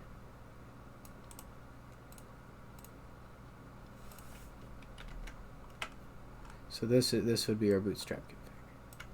And this, like I said, this is just doing the exact same thing that we did on the other routers already at the data center site. So I'm not gonna talk about this as much because we already did this. So this is placing the certificate on the boot flash before we put it in controller mode and lose the ability to do this. And then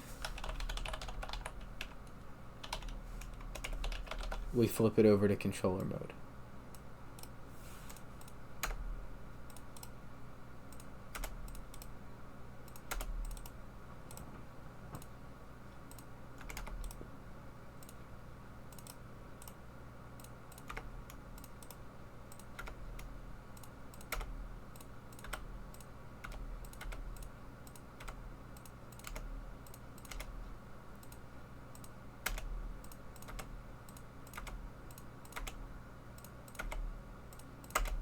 Okay, I'll come back when these are all rebooted because this is going to take a while. Okay, also while these are booting, I'm going to go into vManage and I'm going to grab a bunch of UUIDs and OTPs so that we have them when we're ready to issue that command. Actually, that's the wrong. This is the right one. Okay. So I should be able to sort this by device model, and then it looks like all these are 8 kVs, the third one and down.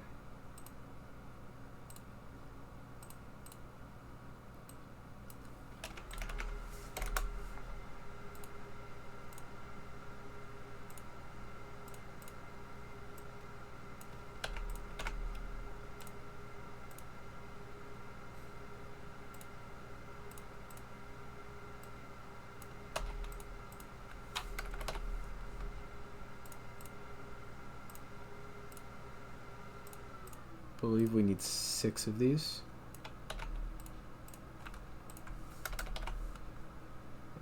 So that's 4.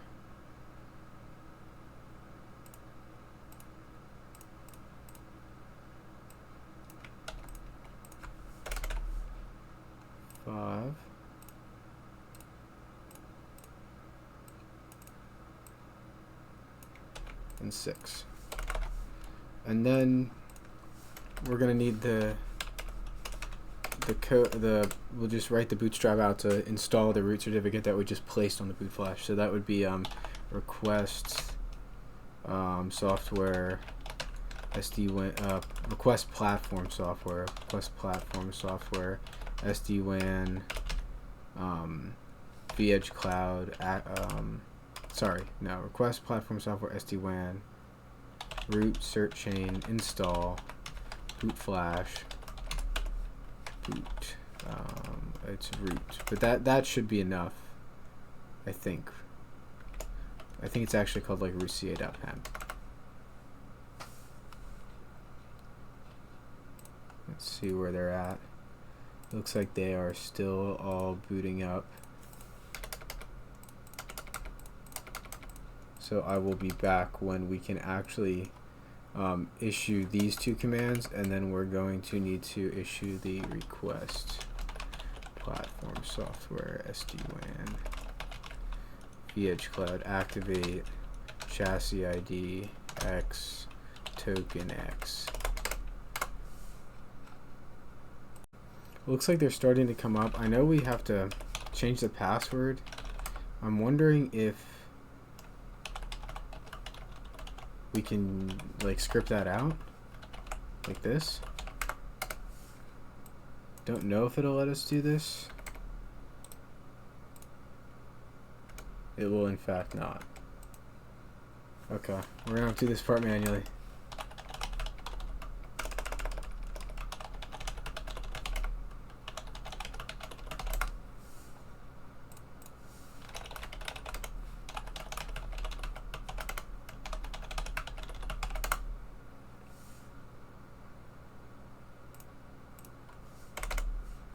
This one looks like it sort of hung there.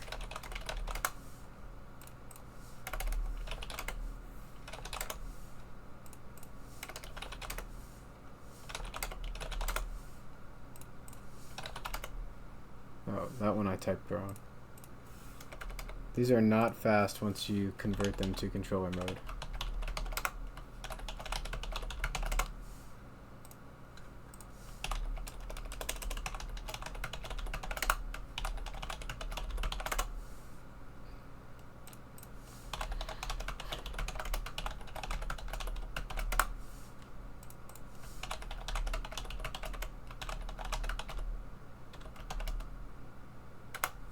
That might be wrong.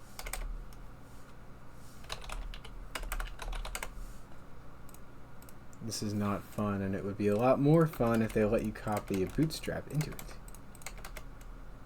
But I do think that most of these are currently setting.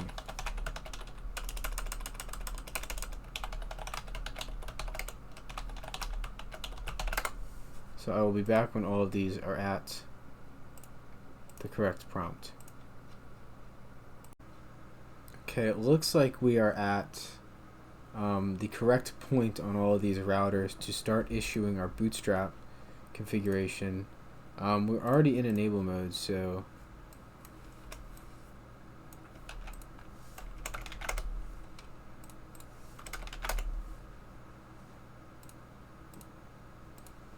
we might have to wait for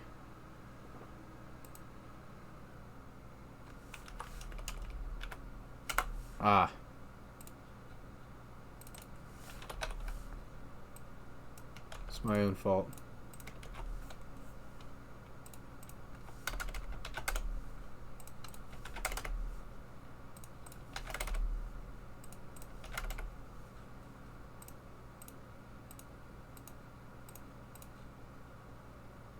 Okay, so that root certificate is installing on all of them right now.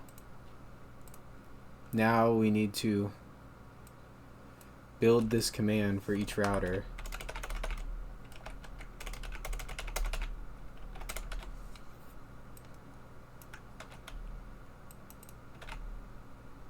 One, two, three, 4, 5, 126 1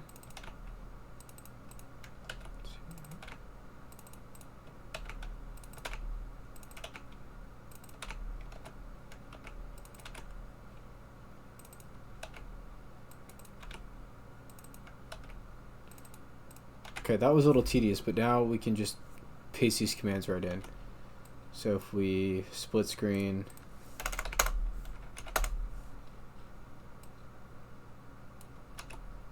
oh, actually, no, we can't. We didn't do any of our interface configs yet. Okay, so let's save these. I mean, issuing them now technically won't do anything wrong, but sometimes I found where you need to reissue them after you have your transports up. So let's grab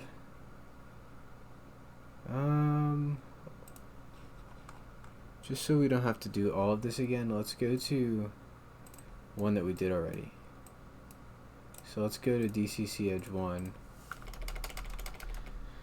And this is really weird, like I said, because it's sorted into two disjointed files. You have to get stuff from both of them to be able to do this. And I think I changed this. So here's the weird thing about the passwords. It's gonna make you change it from admin, right? And then when you put it in a template mode and you apply a template, if you use the default security template, it's gonna change back to admin. So right now we are in the purgatory where it's something other than admin. So let's first, I think,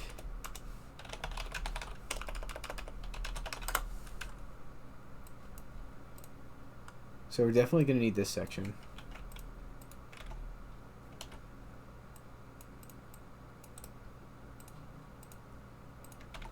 We're gonna need a default gateway.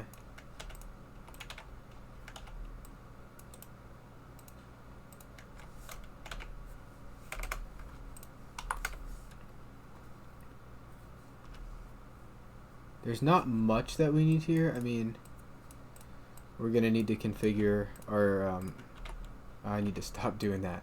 We're gonna need to configure our G1 interface. Let me just scroll through this whole thing so I stop accidentally canceling out of it trying to copy. Okay, we're gonna need our Tunnel 1 interface, our Cisco Tunnel 1 interface, and then we're gonna need our Viptela tunnel interface.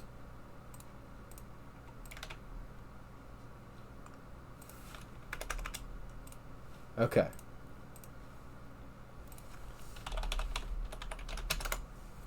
So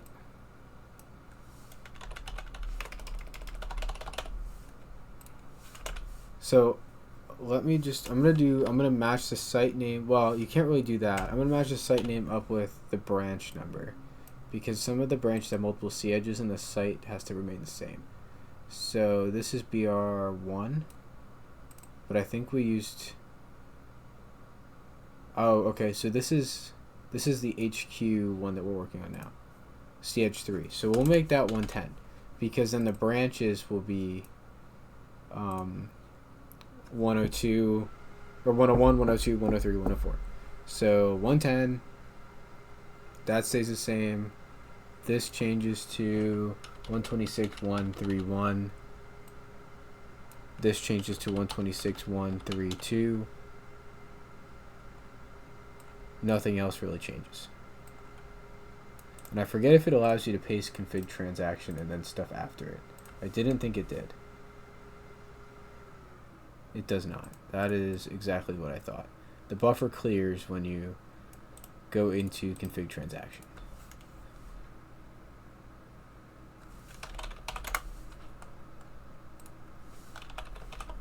Let's see if this commit takes.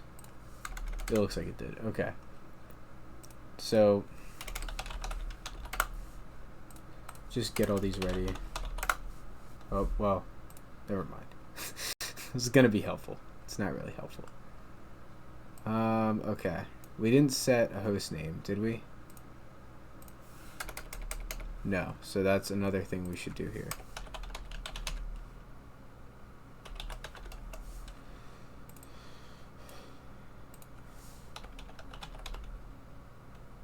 Okay. So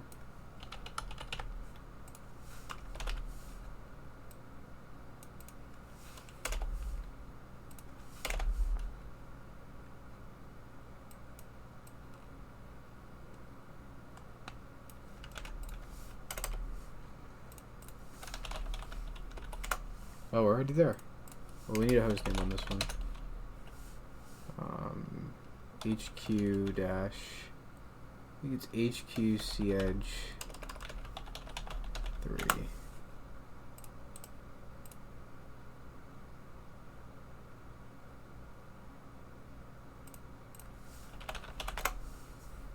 It looks like that register command that we did on here did work. So that means we shouldn't use this one because we used it here.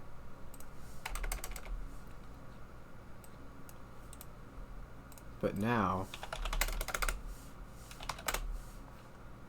we'll just finish them as we go. So this is BR2 CEdge 5.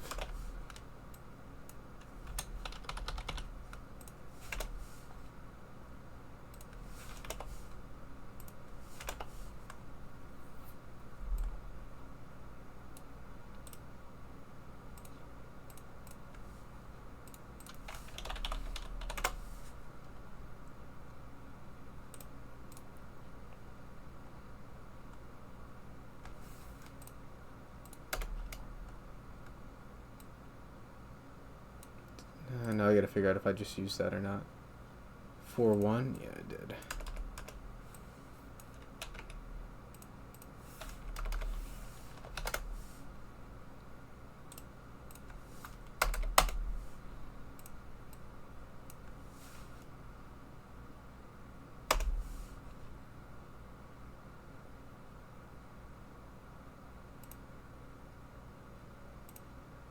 I was messing with my count. I was trying to figure out why I was off by one. Okay.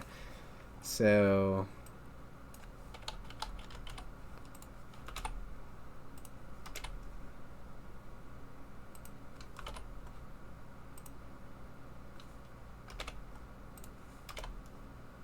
I think I may have forgot to change the host name on the last one. I'll go back.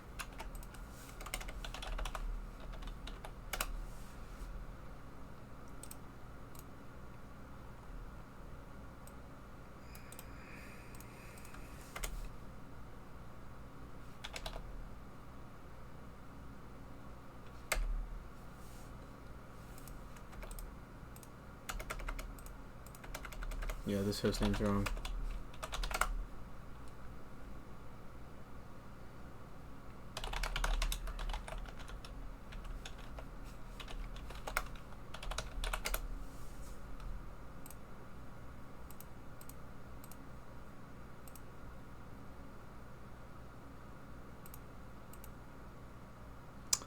Might be having a problem with the MPLS facing. Ah, yes.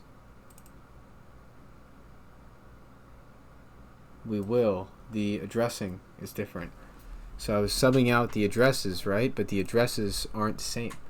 The prefix isn't the same. So luckily both of our MPLS ones here are at the end. One I haven't even done yet. But essentially, this needs to be changed to 10.254.6.1, 10.254.6.2. We don't need to redo all of that.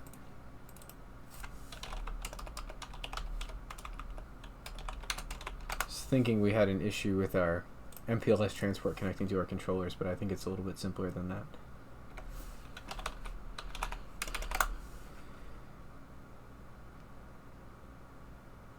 Ooh, it rolled back.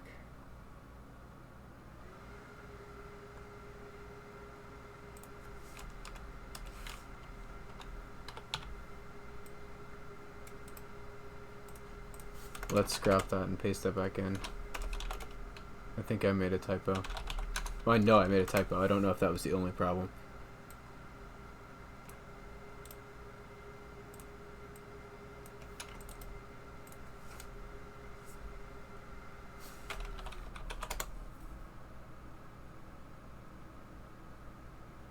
I think that was the only problem.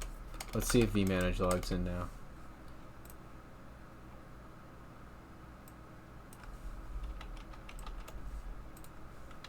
We'll get the next one queued up here.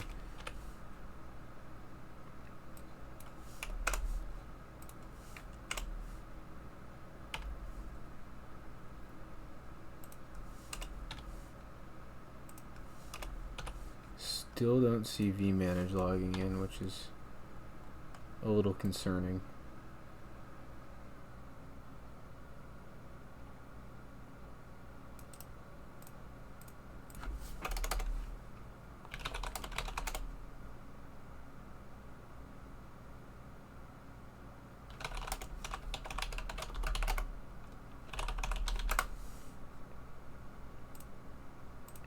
Yeah, we should be seeing vManage login, so we're going to have some troubleshooting to do. I'm wondering if there's an issue. We'll do some pings and we'll figure it out. I just want to get through all of this stuff first.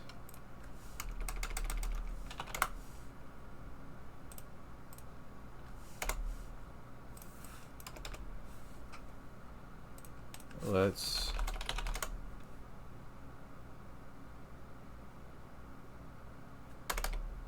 I don't know why it's kicking me out like that. Unless I'm getting the password wrong.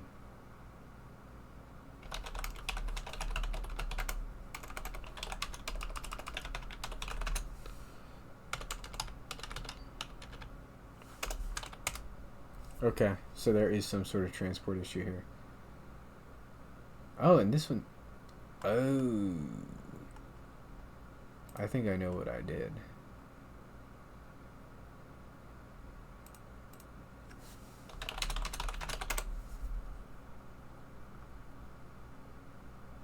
It looks like I didn't do 7 yet, so I did 6. Okay, so I did 6 and I did 8. Okay.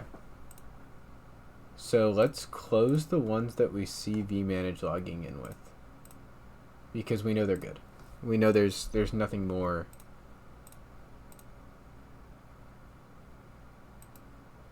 Duplicate address. I might have made a typo when I configured the SP side of this. I did.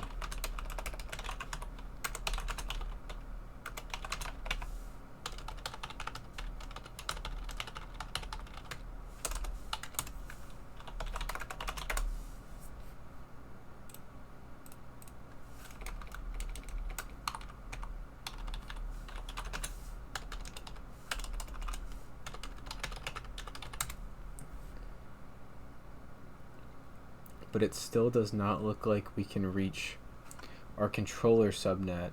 So I'm trying to figure out if it's routing there that we can't do, or if it's routing back that we can't do.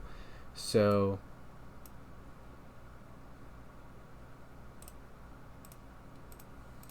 let's check something out here.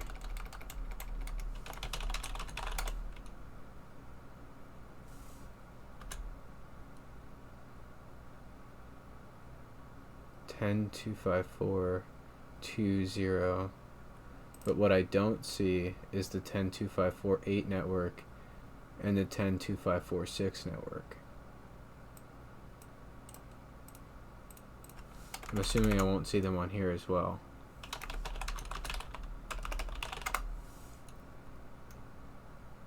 I do not, so that means we have an issue over here.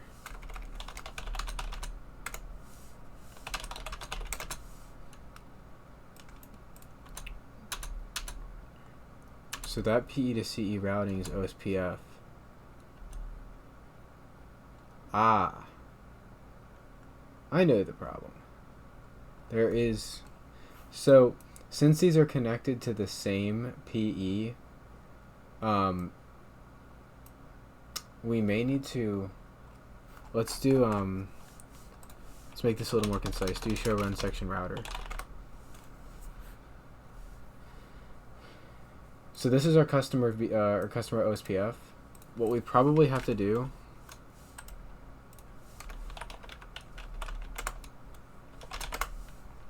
so let's take a look on our INET1 router now. There we go. Okay, so that fixed an issue. Let's see if that's the issue. It looks like it is. Still not, okay, 7's the one I didn't do.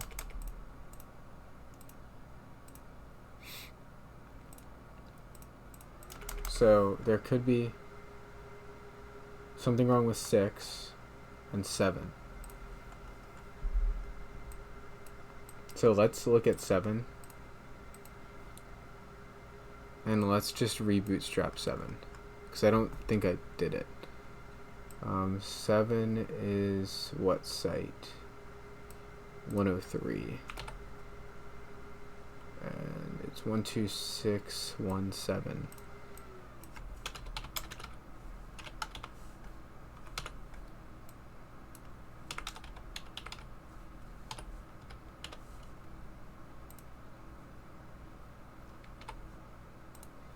I do notice my error in the node label in CML. I will fix that while this is applying.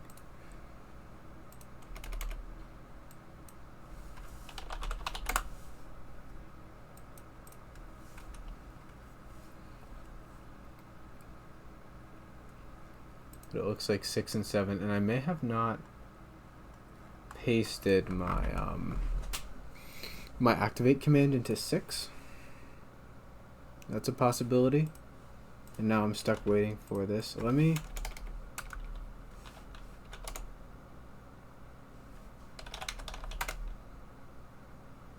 Okay, I did. And it's the one ending in... these both end in 225.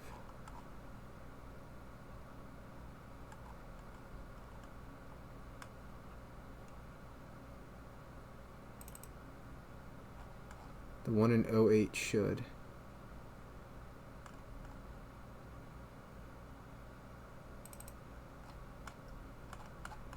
This one shouldn't. The one ending in E7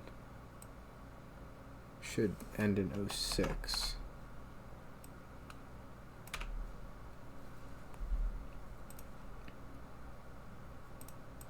That is the issue with 6.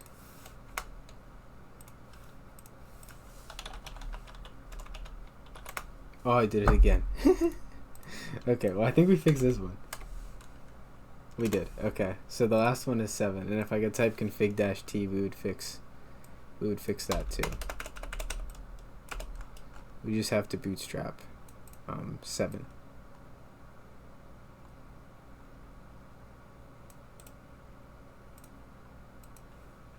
I switched to the Logitech K120 to prepare for the CCIE lab, and I'm still getting used to the spacing between the keys and stuff. So I'm going to be very careful this time. There we go.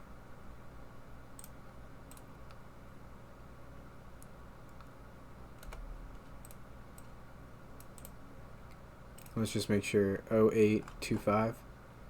0825. Yep, this is correct.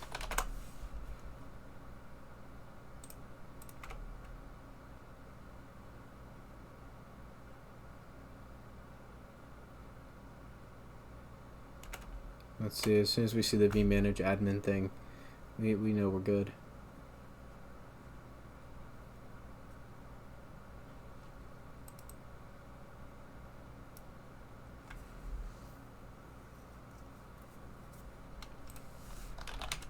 Oh, there we go. Okay, I was about to start troubleshooting. So, now we have basically the entire transport part of the lab. Now, like I said, we did take a shortcut and we omitted 3 switches here, but that's pretty much all we did different from the my initial version of this lab.